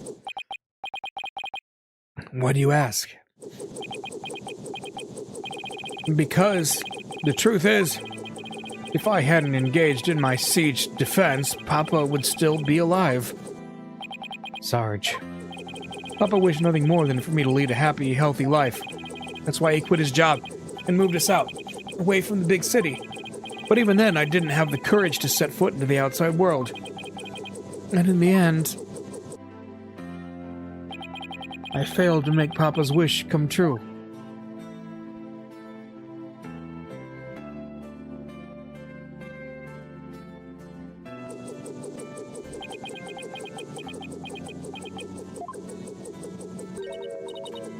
Sarge?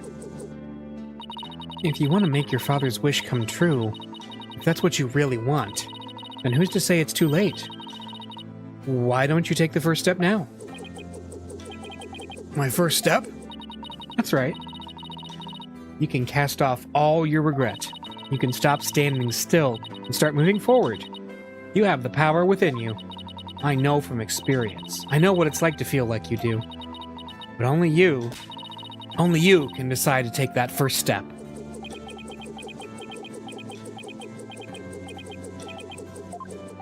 If you don't change your tactics now, Sarge, the victory you seek in the war you're waging will always lie beyond your grasp.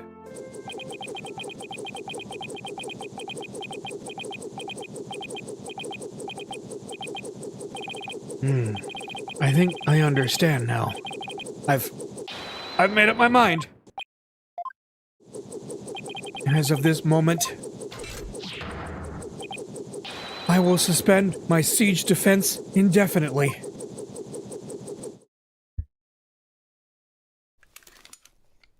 Oh, is this him?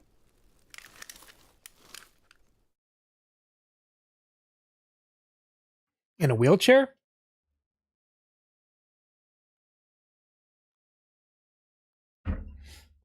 Whoa! Huh? Sergeant Buff reporting for duty. What? I thought you were a guy. You're definitely not the gruff drill sergeant I envisioned. Well, my mama was in the Russian army.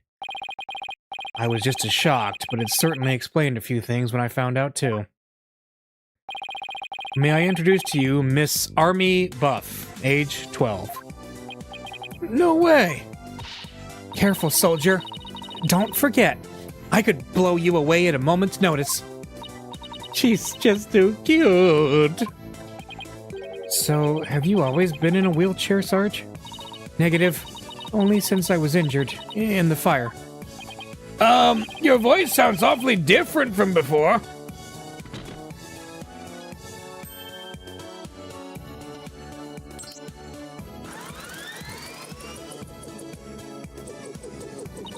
My drone features a voice modulation device. It's just one of my Army's many technological marvels. Well, you fooled me. I thought some 20-something military fanatic was at the controls. If it's all the same to you, troops, I'd like to continue my testimony. I've just remembered something, and it's as crisp and clear as a trumpet at roll call.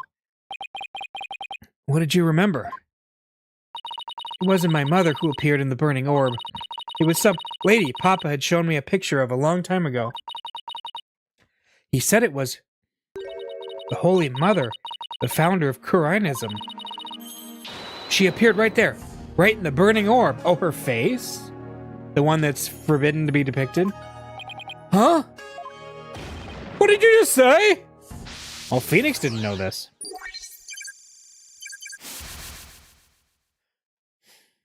Hmm? 0%. Oh my. Alright. The Holy Mother of Kurianism was in the burning orb. Is that mentioned? Hang on a second. Offer thy prayers as fervent as fire. I thought so. Only then shall the Holy Mother return. I thought so. The Holy Mother of Kurianism was in the burning orb? What does that even mean? I have a bad feeling about this. Could it be? Could this explain what Sarge means by the Holy Mother appearing in the burning orb? Oh! Hey! Did I just look it up? I think I did. Dr. Buff's research notes? What do they have to do with this? Look at this. The burning orb, the appearance of the founder. This part points to both. Fervent as fire. There's a legend about the orb involving a mysterious riddle, and this song, in turn, is said to contain the key to solving it. If the legend is true, then I believe the answer lies in this part of the song. Offer thy prayers as fervent as fire. Only then shall the Holy Mother return. Well, anyone see where I'm going with this? Prayers as fervent as fire. Oh! You're supposed to set the orb on fire? The whole stanza seems to suggest that the founder will appear if the orb is set on fire. Wait, so the doctor, he... Yes, Athena. He had solved the ancient riddle of the founder's orb. Oh my!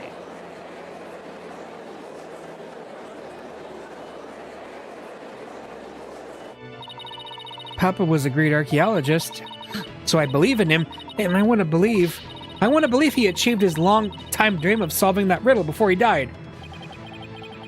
Well, we won't know for sure until we try it for ourselves. Yes, do it, Private Justice. Please. I want to see what Papa was searching for with my own eyes. The plaintiff must object to this. The plaintiff will stand down and be quiet. You don't have the right to set a precious relic like that on fire? Oh, but I do. All I needed was Sarge's permission.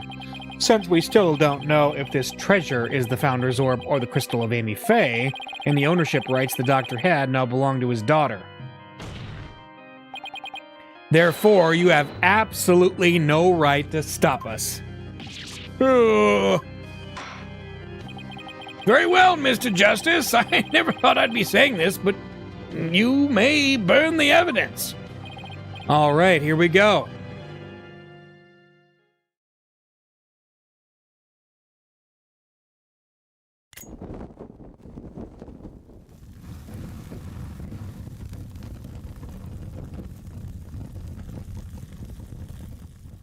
Oh. Look! Apollo! The inside of the orb! It's melting! This is some intense animation for this game. There's something in there. Oh, there's her face! Oh! Turk, isn't she? Her garb leaves no room for doubt. It's the Founder herself. Face and all. I don't understand. The greatest of taboos in Kharinism is the depiction of the Founder's face. Yet here it is, hidden within this orb. Founder's Orb. Heating the Founder's Orb revealed the statue within. Sorry, Mr. Wright, but as you can see, the issue is crystal clear. This figure is the Holy Mother, founder of Kharinism. And based on that, this must be none other than the Founder's Orb. But be that as it may, Mr. Arabal still may have killed the Doctor. If so, it would render the orb transfer agreement null and void. Don't play dumb, Mr. Wright. The truth of the matter has already been proven. Dr. Buff wasn't killed right after Sarge saw Mr. Arabal. It happened after the Doctor came back from hiding the orb. And you've no proof that Mr. Arabal was still around at the time. Your claim that the Defiant Dragons were behind the crime doesn't hold water. And that means the orb transfer agreement is still perfectly valid. We're getting him.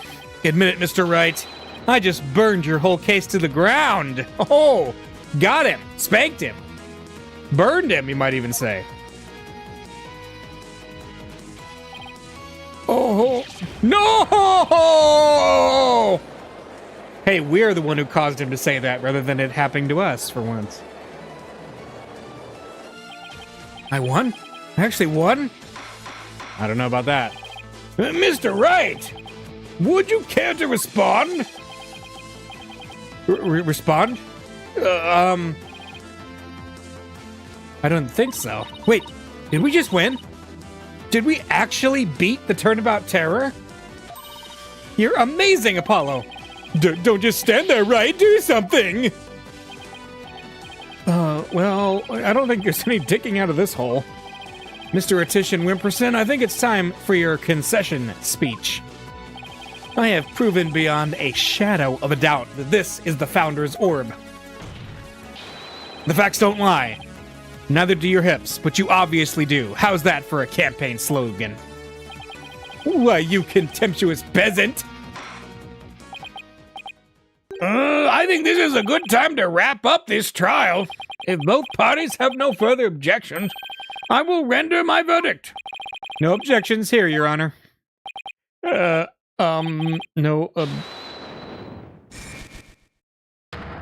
Oh.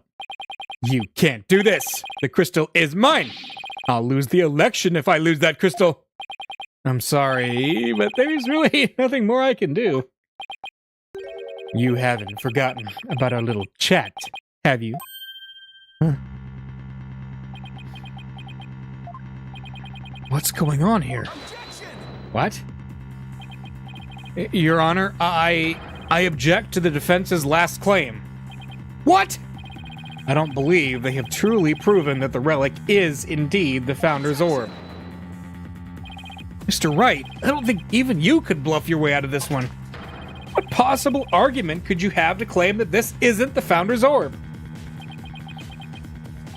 About that. He is bluffing. Oh, of course. He can't possibly have hit on something. The defense's assertion is incomplete. And this is why. Their claim that this relic is the Founder's Orb is based on a legend. And that legend claims that the Founder will return when the riddle is solved at last. Right, and that's what happened. The Founder was revealed for all to see. But, Mr. Justice, what about the rest of the legend? Huh? According to the legend, once the Founder returned, she would bestow spiritual power onto the person who solved the riddle. You're kidding, right? Well, Mr. Justice, do you feel great spiritual power coursing through your veins? No.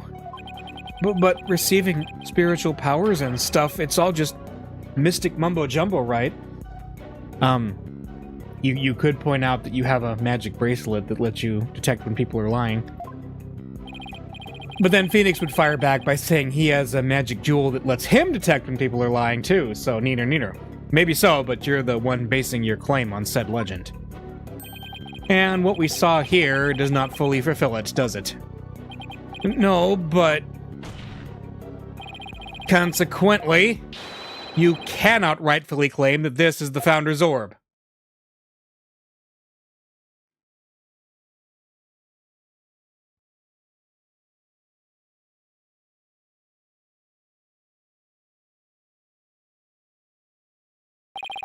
What's gotten into him? Why is Mr. Wright doing this? It would appear that Mr. Wright has lost a few of his marbles. That couldn't be further from the truth, Your Honor. In any case, I believe this is a good time for a recess. Both sides will have 20 minutes to prepare. I ask that all arguments be ready by then. Oh, and Mr. Wright, you'd do well to wash up and find your missing marbles by then, too.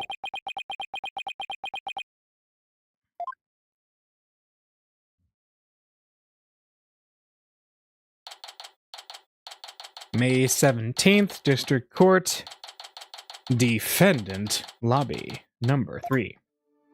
Mr. Wright is sure acting funny. I mean, he's famous for going out on a limb, but that last assertion was just crazy. It's either a bluff or a Hail Mary. Either way, it doesn't make much sense. Maybe there's something we're missing here. Although he seemed perfectly normal when we spoke earlier. Apollo, I have a bad feeling about this. I'm gonna go check up on him. What's going on with you, Mr. Wright? Hey, Private Justice? Oh, Sarge. I forgot to mention something. Oh, on the night of Papa's murder, a strange thing happened. Oh, but Why are you only telling me about it now? Well, I didn't say anything before because I thought Papa's death was an accident. But now that we know otherwise, I figured it might be important. There's still more to this case.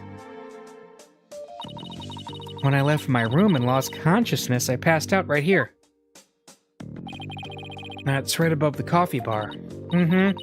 But when I came to, someone was pushing my wheelchair. What? I was so scared I beat a hasty retreat, as fast as my wheels could take me. Do you know who it was? No, it was pitch black. Plus, I fled to my room so fast I didn't even have a chance to turn on the lights. Maybe it was your father. No, he would have said something to me. Besides, I'd have known if it was him. So then it could have been your father's real killer. My thoughts exactly. But you didn't report this to the police? It didn't even occur to me. It's okay. You were obviously still upset, so don't beat yourself up over it. Apollo, this could be really important information.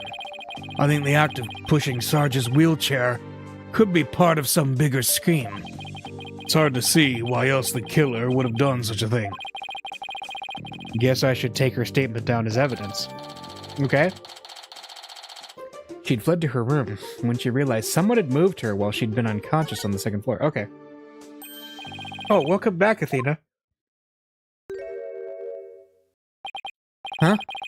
What's with the long face? Widget is upset. How'd it go with Mr. Wright?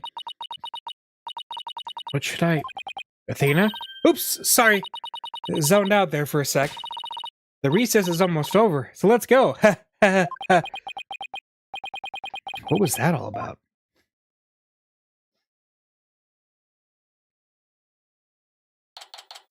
May 17th, District Court. Courtroom number 6.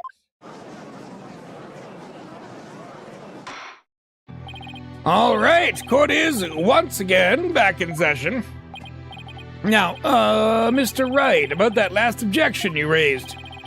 We, the plaintiff, still believe that the defense has yet to sufficiently prove its case. They claim that according to legend, the Founder's Orb would bestow spiritual power, yet the relic in question has failed to do so. Therefore, it has failed its own test. I see! He's sticking with that ridiculous argument?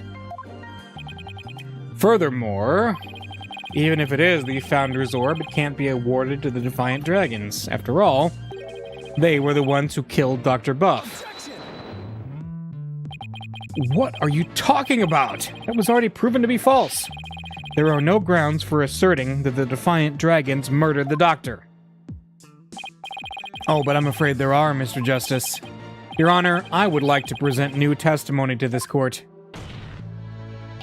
Testimony that will show that Datsari Ball did in fact kill Dr. Buff. What? Very well, you may call your witness. I guess Mr. Wright found another new angle. What new testimony could there be this late in the game? Oh, it's you. Fellow citizens, it is I, politician, the once and future representative of the people. Jeez, not him again. My client divulged new information to me during the recess. Oh, he did he? He remembered something he saw, you see. Something crucial to this case. How very convenient. For real. The witness testimony. Dats's crime. Oh! It was around 11 at night, and I was out on a mobile meet and greet around the village. That's when I saw Dr. Buff being murdered from outside his study window. Mr. Arball snuck up from behind and struck him on the head. His weapon of choice? A suitcase. Wait a minute. Is his suitcase in evidence? No? It's not? Shoot. Okay. A big, strong man like him could easily swing a heavy suitcase into someone's head. What did the autopsy say again? Cerebral being stuck on the back of the head with the corner of an unidentified object. Okay. weird? You saw the murder as it happened? And you're just telling us now because... I saved the best for last. It's a tactic known to all political greats. The murder weapon was a complete mystery, but my client's eyewitness account has finally brought it into the light. According to the autopsy report, Dr. Buff was struck in the head by the corner of some object. I suppose that could very well be the corner of a suitcase.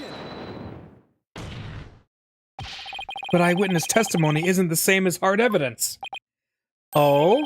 Wouldn't worry about that if I were you. What's that supposed to mean? We have physical evidence, too. A luminol test revealed. I was wondering about that. Oh, no. The doctor's blood on Mr. Arabal's suitcase. Really? But how does that prove Mr. Arabal used it as a weapon? You should know the answer to that, Mr. Justice. Since you know as well as I that the suitcase is covered in his fingerprints. Ah! I forgot we dusted it right in front of Emma. Yep.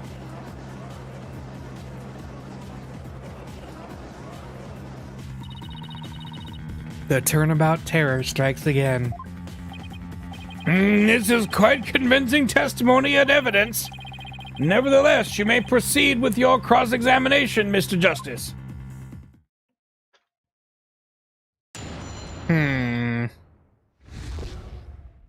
Really wish I had that suitcase in evidence. It was around 11 at night, and I was out at a mobile meet and greet. You were on a so-called mobile meet and greet at 11 at night? That's right. It's the perfect time because everyone is at home. You should have seen how the villagers' eyes teared up when they heard what I had to say. With tears of frustration, no doubt. You weren't riding around in your palanquin? Or palanquin? That's right. Some village idiot reported me to the police. I've been banned from using it after dark. No wonder, what with all the noise he makes. So, what exactly did you see, then? That's when I saw Dr. Buff being murdered from outside his study. Okay. This is a big one. Sounds like you witnessed something rather shocking. Indeed, I didn't even believe it at first. I mean, a vicious murder in Karine? There haven't been many murders there, I take it. If I'm elected, I promise that such a terrible tragedy will never happen again. A vote for me is a vote to banish murder forever from our beloved Karine village. Was the last time when, Dr. Turner Gray got murdered? I love it. I was able to remember that off the top of my head. Yeah, good luck with that. Mr. Attition Wimperson, please tell the court what you saw at the scene of the crime. Alright, Mr. Aribal snuck up from behind. Mistook him. He snuck up from behind? So you're saying the doctor never even realized Mr. Aribal was there? That's right. He was utterly absorbed in a book. I see. What did you see Mr. Aribal do next? He climbed up the bookshelf ladder and dumped a bunch of books down on the body. I believe he was trying to make it look like an accident, but that idiot didn't realize I could see everything from outside the window. One of those statements doesn't feel right. Your Honor, I believe the witness made an important statement just now about how... That's an idiot. The doctor was reading a book. Oh, you know what? The doctor was reading a book. Oh. The doctor's poor eyesight meant he couldn't read anything without these. They were found on his desk. How could he be reading a book if his reading glasses were on the desk? Yeah, the doctor was reading a book. Because the crime was visible through the window, supposedly. But yeah, and Dats, hey, I will not accept slander for Dats. Dats is our boy. The doctor was reading a book at the time of the murder? That's vital testimony. Very well, the witness will please add that statement to his testimony. The doctor was standing in front of the bookshelves, absorbed in a book. Alright, we got you, buddy. The reading glasses. Yeah. The doctor was standing in front of the bookshelves, absorbed in a book, you say? I'm sorry, but it seems your testimony is completely unreliable. That's quite a bold statement. Well, let's hear you back it up. I challenge you to prove that I am anything but 100% reliable. It would be my pleasure. Lately, it seems the doctor's eyes had gotten so bad, he needed reading glasses. However, his reading glasses were over on his desk. So you see, there's no way he could have been reading in front of the bookshelves. I'm sorry, Mr. Attition Wimperson, but I'm going to have to ask you to explain this discrepancy to the voting public. You what? I'll explain it, you lowly cur. I simply made a mistake, you see. The doctor was actually sitting at his desk when Mr. Arbol hit him over the head. But then the doctor would have been facing him. Surely he would have seen him and tried to run. Dr. Buff was nodding off. I could tell because his eyes were closed and he wasn't moving. Sounds more like what you would do. Then how do you explain the fact that he was struck in the back of the head? Isn't that something that should be impossible from the front of the desk? About that. He bowed his head when he nodded off. That's when he was clobbered.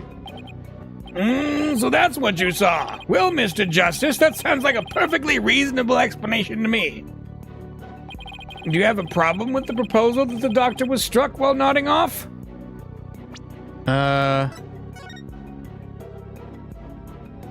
Do we have a problem with that? Let me think.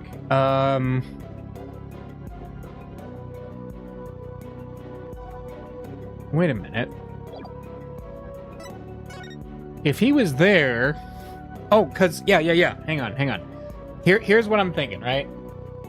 So I was looking over here, because to the right... So here, there's a clear view of the body at the window, right?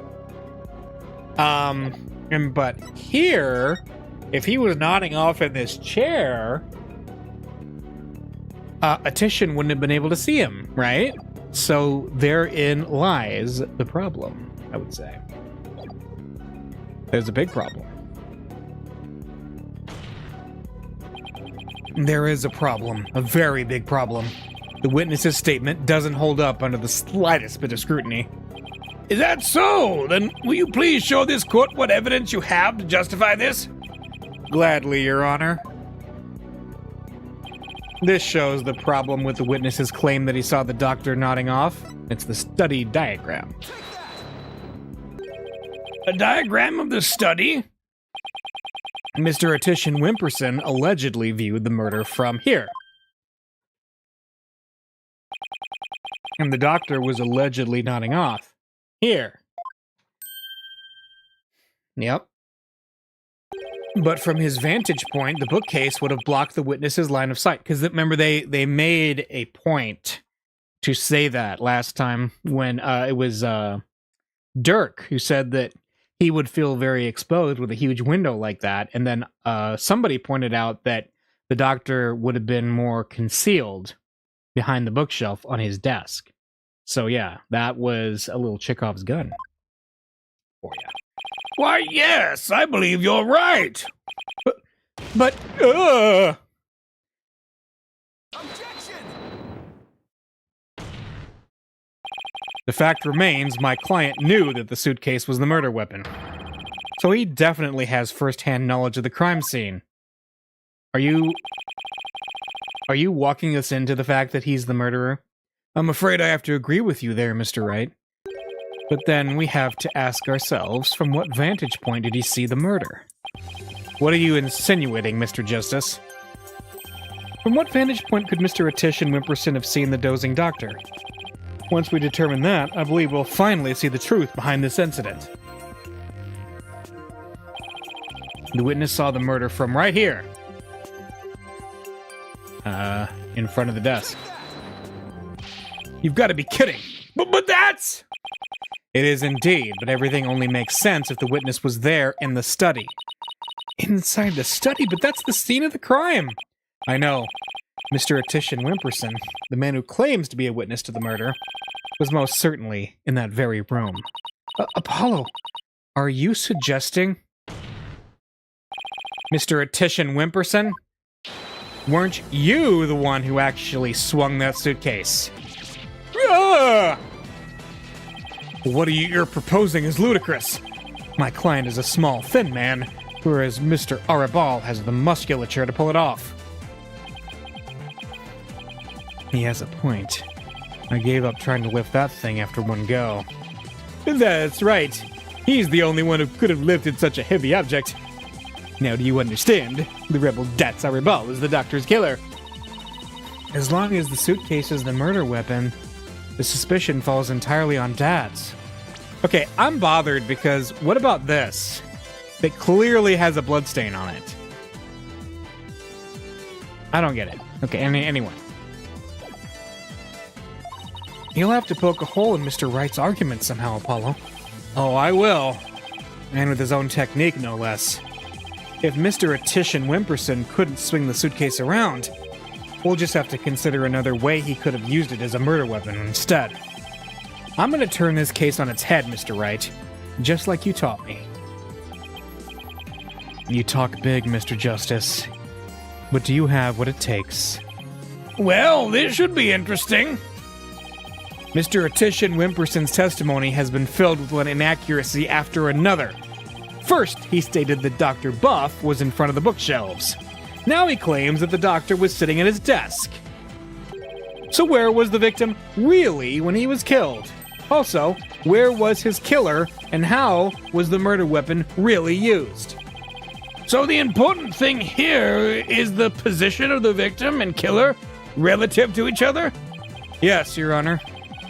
If they were positioned in a certain way, it would be possible to use the suitcase as a weapon without lifting a finger. You can't mean...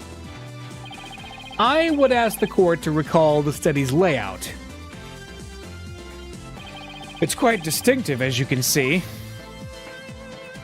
Now, if Dr. Buff were sitting in a certain spot and his killer was at a certain other spot, the suitcase would become a weapon anyone could use. Oh, I get it.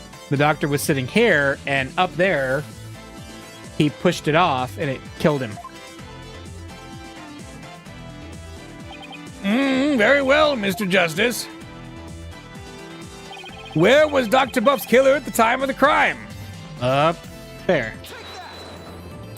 There? Oh, that's... This should wrap things up nice and pretty for you, Mr. Wright. I would ask the court to recall the study's layout. But this time, instead of thinking in 2 dimensions, let's think in 3. Only then can we clearly see the killer's method at work. Hey! We haven't done one of these for a while. The 3D models. The killer didn't have to swing the suitcase. If he used gravity to his advantage, that is. That's right. It was the plaintiff, one Paul Attition Wimperson, who used the suitcase. He pushed it from the 2nd floor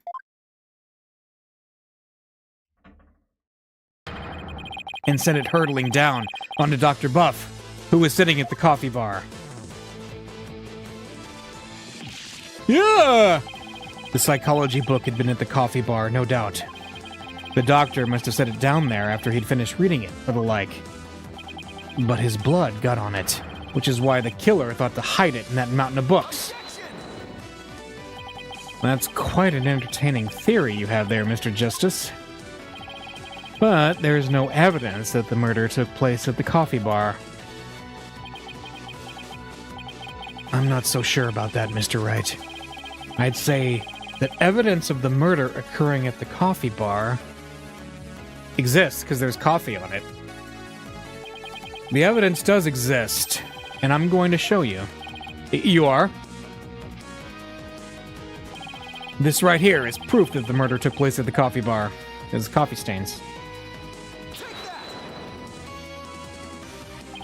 This brown stain was determined to be coffee. What's more, it was still a bit damp when we saw it yesterday morning. Ugh! One look at this book speaks volumes, I'm afraid, Mr. Wright. It tells us the doctor was having a cup of coffee at the coffee bar. That's when the suitcase came hurtling down, striking him on the head,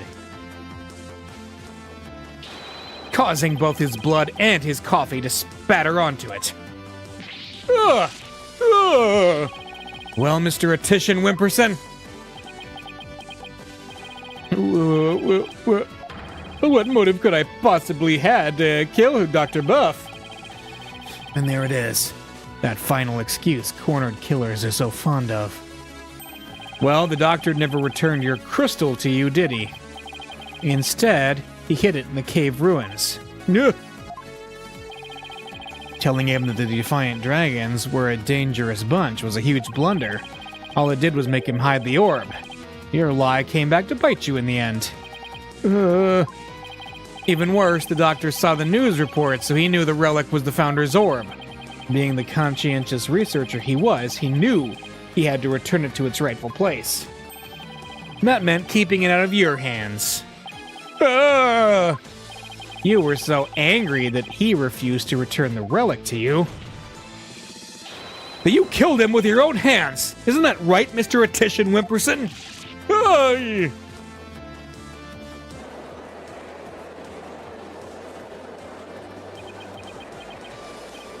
Hey, that is... Oh. More from you, huh? Apollo! Don't! Please don't accuse my client of murder. Huh? What do you mean, don't accuse him? Why would you even say that, Mr. Wright? Wait. What I meant was, he's a promising politician with a bright future ahead of him. It's in our nation's best interest to avoid burdening him with the taint of scandal. Say what?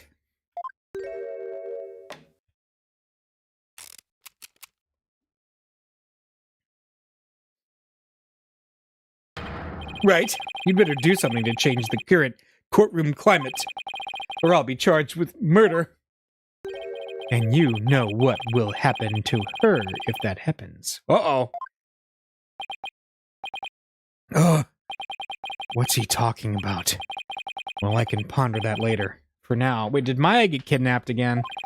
Mr. Wright, you can't possibly believe that Mr. Arabal is the killer. Are you really going to send an innocent man to prison? I thought you were better than that. Well, Mr. Wright, answer me! Oh! Mr. Wright? What in the world's going on here?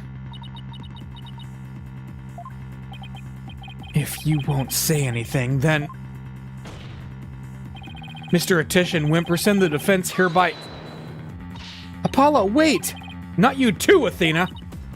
It's just, I wasn't sure whether I should say anything, but during that last recess when I went to check on Mr. Wright, I overheard something I shouldn't have. I trust Maya is unharmed. I can't really say, but just remember, if I'm arrested or fail to obtain the treasure, there will be consequences. Consequences of the worst kind, if you catch my drift. Ugh! Relax. All you have to do is ensure I get my hands on that relic. I must deliver it to my benefactor at all costs. What do they want that relic for, anyway? It's something to do with an old legend. My patron seeks the great power said to be granted to whoever solves its secret.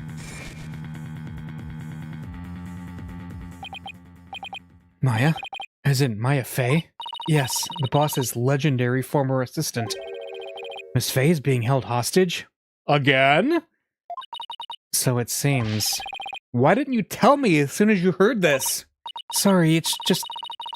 Mr. Wright spotted me before I could slip away, and made me promise not to tell you. He said it would make things more difficult if you found out. As if things weren't already hard enough. So that's why Mr. Wright was acting so strange. I had no idea. This must have been excruciating for him. Think justice? There's got to be something you can do.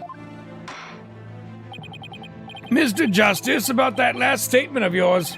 I believe you were in the middle of accusing the plaintiff of murdering Dr. Buff. Would you care to continue? Oh, I'm sorry, Apollo. I'm really, really sorry. What's gotten into you two? If I accuse that slime bag, I put Miss Faye's life in jeopardy. It seems you've finally caught on. I'm far too important to be accused of murder. After all, our nation's future rests squarely on my shoulders. Either I give up or...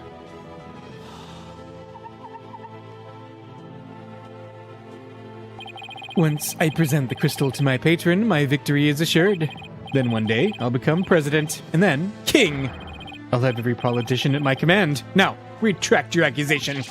Can't kowtow to him, but the defense would like to retract the previous accusation. What? Oh. Apollo. Dirk?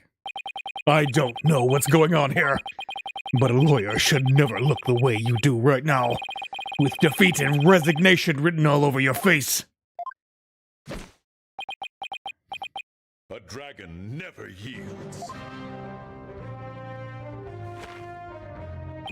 Even when wounded, a dragon bites down hard and never lets go till its dying breath.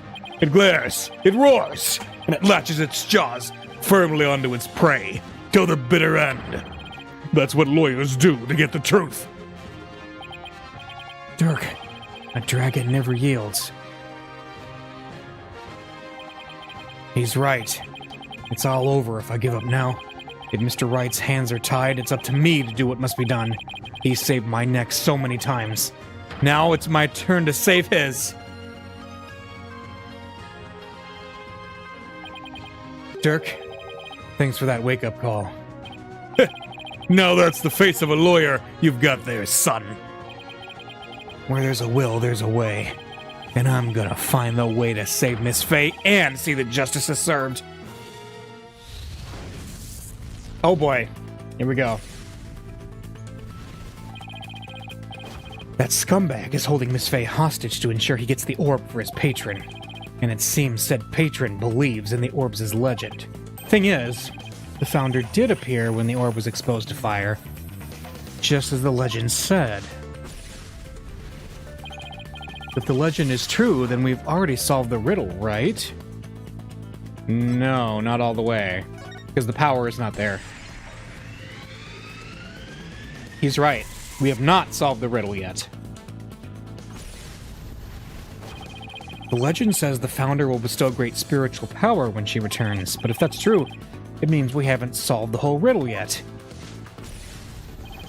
But how can that be? Are we missing something? Wait, maybe the part about the founder returning should be taken literally. Oh my gosh, do we have to channel the founder's spirit?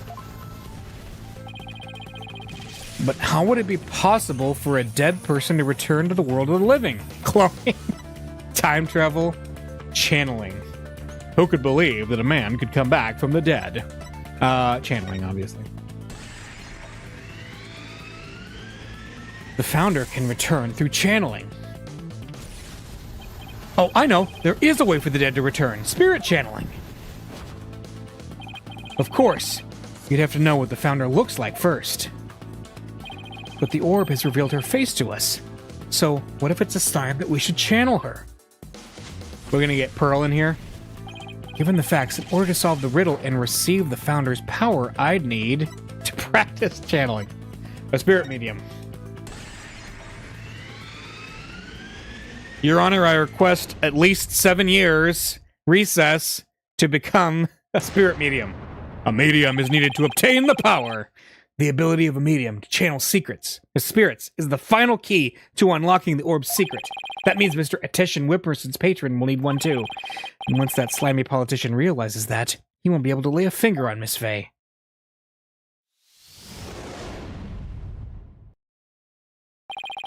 Everything's gonna be okay, Mr. Wright, because Mr. Politician Wimperson can't afford to harm a hair on Miss Faye's head.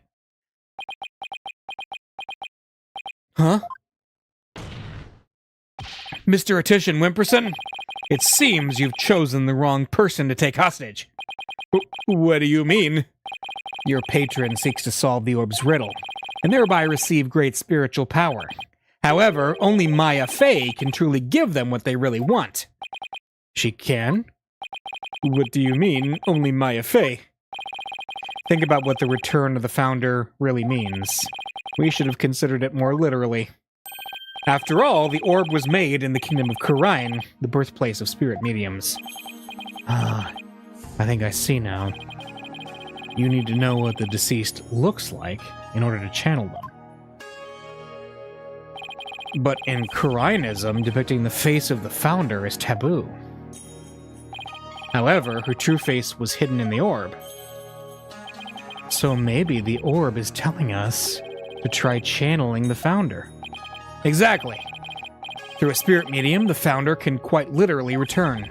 And if the legend is true, the Founder just might bestow spiritual power on someone when she does. It's like when Pearls imbued my Magatama with spiritual power. If a human could be imbued with such power in a similar manner... It is said the Founder possesses immense spiritual power. Such a great feat would not necessarily be beyond her. Wait a second. Then the legend is true? Do you understand now, Mr. Etition Wimperson? You are holding hostage the final key to unlocking the orb's secret. And if anything were to happen to her, the riddle would remain unsolved forever. Ah!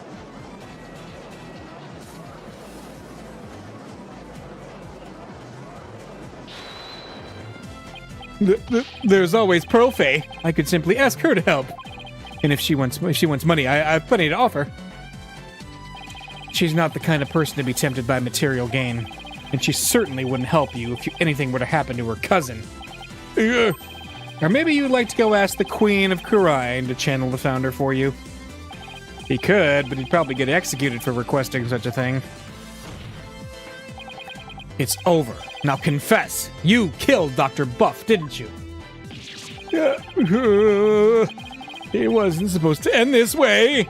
Mr. Etition Wimperson, are you admitting to committing the crime? You're my lawyer, right? Do something. It's true that I'm your lawyer, and as such, it's my job to defend you. However, defending my client isn't the only duty a lawyer has. There's something else that's equally as important. My duty to the truth, right?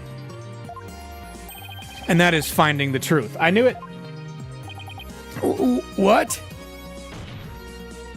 Mr. Etition Wimperson, you have sought to twist the truth in the dirtiest of ways. I was complicit in your hostage-taking, but in a way, I was being held hostage too. Even so, there's still hope for me to make things right. And I owe it all to you, Apollo. Mr. Wright. I can't allow a murderer to walk away scot-free. Therefore, Mr. Etition Wimperson, I must resign as your attorney. No! Does this mean I'm under arrest? No! Is Phoenix gonna teleport behind our desk?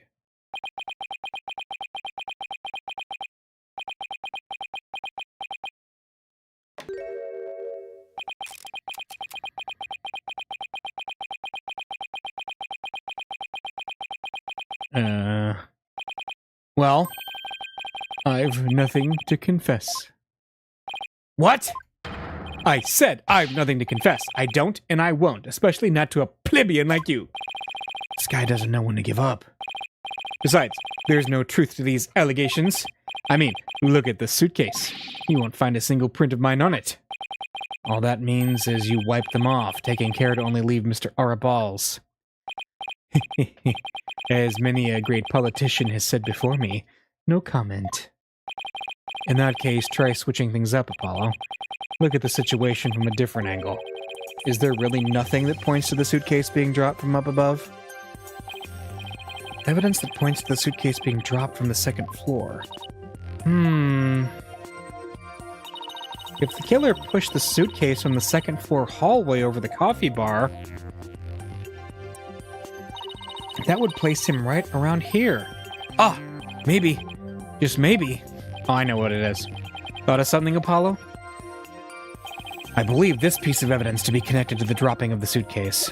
It is Army's statement that you got pushed. That appears to be a statement, but how is that related to this case? On the night of the murder, Your Honor, Miss Army Buff physically left her room. That's when she saw the doctor burning the orb and subsequently passed out. Right above the coffee bar. But with her there in her wheelchair, the killer wouldn't have been able to drop the suitcase down onto the doctor. Good point. However, according to Sarge, she woke up just as someone was trying to move her in her wheelchair. Ah. Someone was pushing my wheelchair. What? I was so scared I beat a hasty retreat, as fast as my wheels could take me. She must have been in the killer's way and had to be moved. Isn't that right, Mr. Attition Wimperson? Ugh. And if the killer had pushed the wheelchair with his bare hands, we may yet find the conclusive evidence we need. Exactly. Fortunately for us, that evidence slipped right through the killer's fingerprints. If only he'd been able to hold on to it just a little tighter. But now, he is neither able to discard nor alter it. Honestly, that piece of evidence wasn't even supposed to be here in this courtroom today. And yet, it looks like sometimes things do get better. But this wasn't supposed to happen. No? Well, too bad, because the evidence that sped away from you that night has come back to haunt you. Right here, at this very trial. Your Honor, the defense's final piece of evidence is this person. Army Buff. Miles Edgeworth. That's... On the night of the murder, Sarge passed out, only to come to and find that someone was pushing her wheelchair. That's when she fled back into her room. She didn't physically see a single soul after that. Not until Athena drew her out through that therapy session, that is.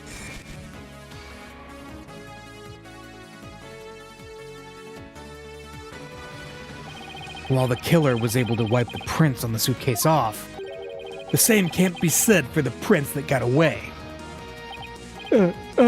My fellow Kuranians. Well, Mr. Politician Wimperson, try to explain your way out of this one. The podium is all yours.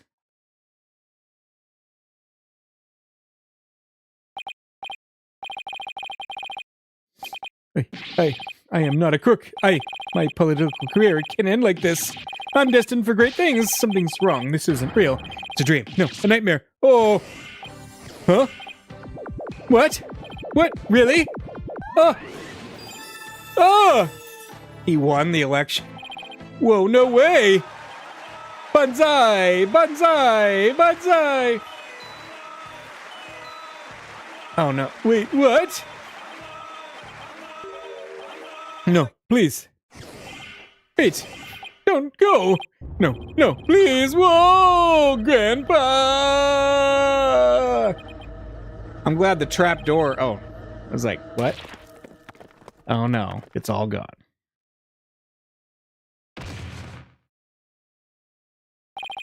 Mr. Attition Wimperson, are you all right? Bailiff, get him to the first aid station on the double.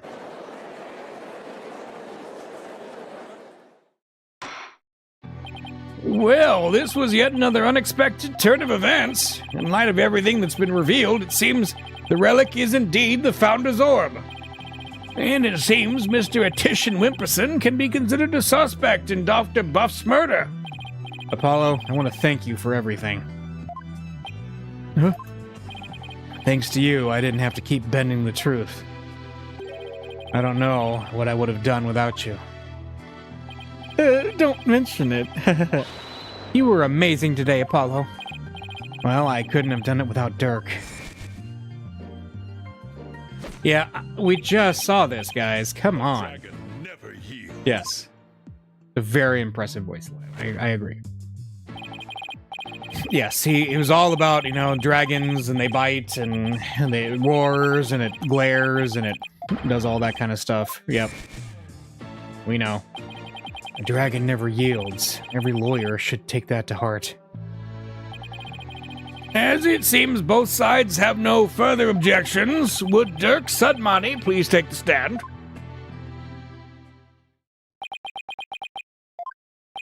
This court awards the orb to the Defiant Dragons per the stated transfer agreement.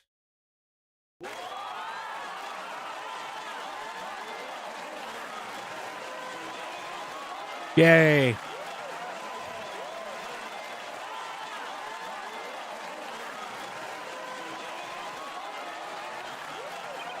Should the Kingdom of Karain claim ownership, the matter may have to be deliberated in court all over again. I just hope, or shall I say pray, that I am not the judge presiding over that one. Indeed. A trial like that might spark an international incident. Still, there are bigger and more momentous things astir in the air. The revolution. Dirk's really serious about this. This court is adjourned. Bye, Judge. I have a feeling we're not going to see you much the rest of this case. May 17th, District Court, Defendant Lobby number 3. Nice work, son. We've finally broken through the last obstacle on the road to revolution. Revolution? It just doesn't seem real. Yes, well, to think you actually defeated the Fighting Phoenix. All I can say is, that's my boy! Well, Mr. Wright did have his hands tied. Who knows if have won if he'd been able to fight me head on. I see it more like you saved Mr. Wright. Saved him? Yeah, remember what he said? He didn't have to bend the truth anymore, and it was all thanks to you. I don't know about that. Still, I guess it is kind of nice to be appreciated. Mr. Dirk, now that the Holy Mother's face has been revealed, are you going to have a spirit medium try channeling her? I, for one, would love to see the return of the legendary founder.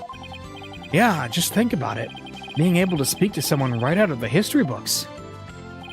Unfortunately, it's not that easy. What? Why? A face isn't enough. You also need the true name of the one you're attempting to channel. Oh, right. Pearl mentioned something like that.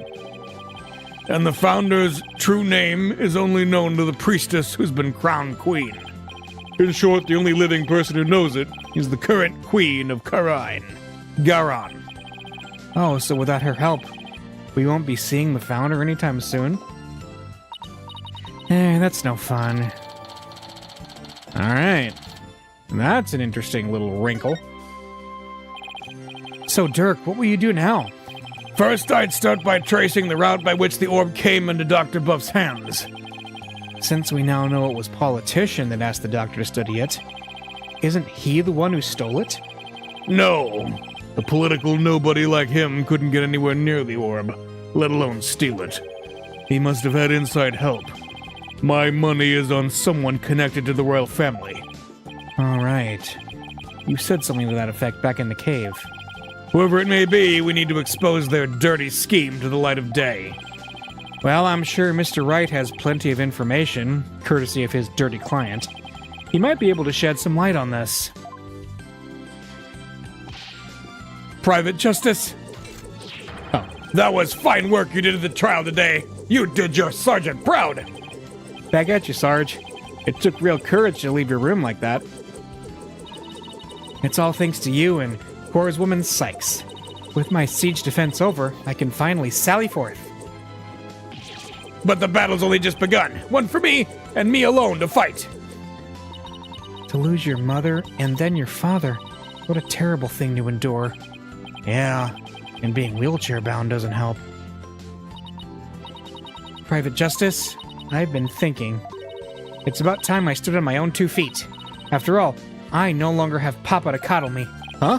I'm afraid I don't follow. Take a good look, soldier. This is one small step for man, and one giant leap for me. Hold my drone for me, would you, Private Justice? Yes, sir. What is she up to?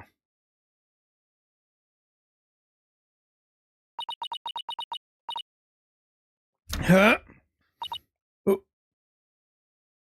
Whoa.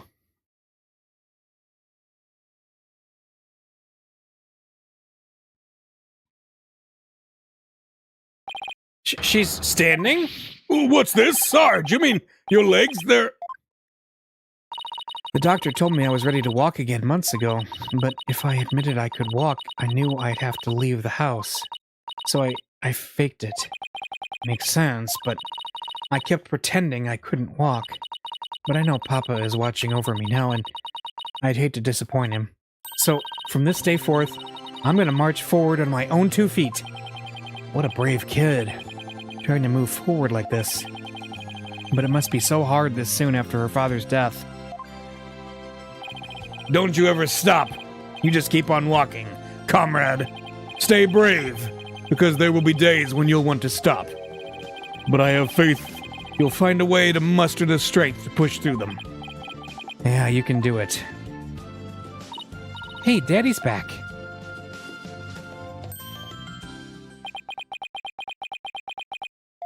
Mr. Wright, what's that look on his face for? Oh, Apollo. Is everything all right with Miss Faye? She's safe, for now. Well then, we better go save her, quick! Where is she, anyway? I'm afraid I have some bad news. Huh? Maya's not here in the States. She's still in Khura'in. And she'll still being held hostage by the mastermind behind this whole thing. The mastermind? That's right.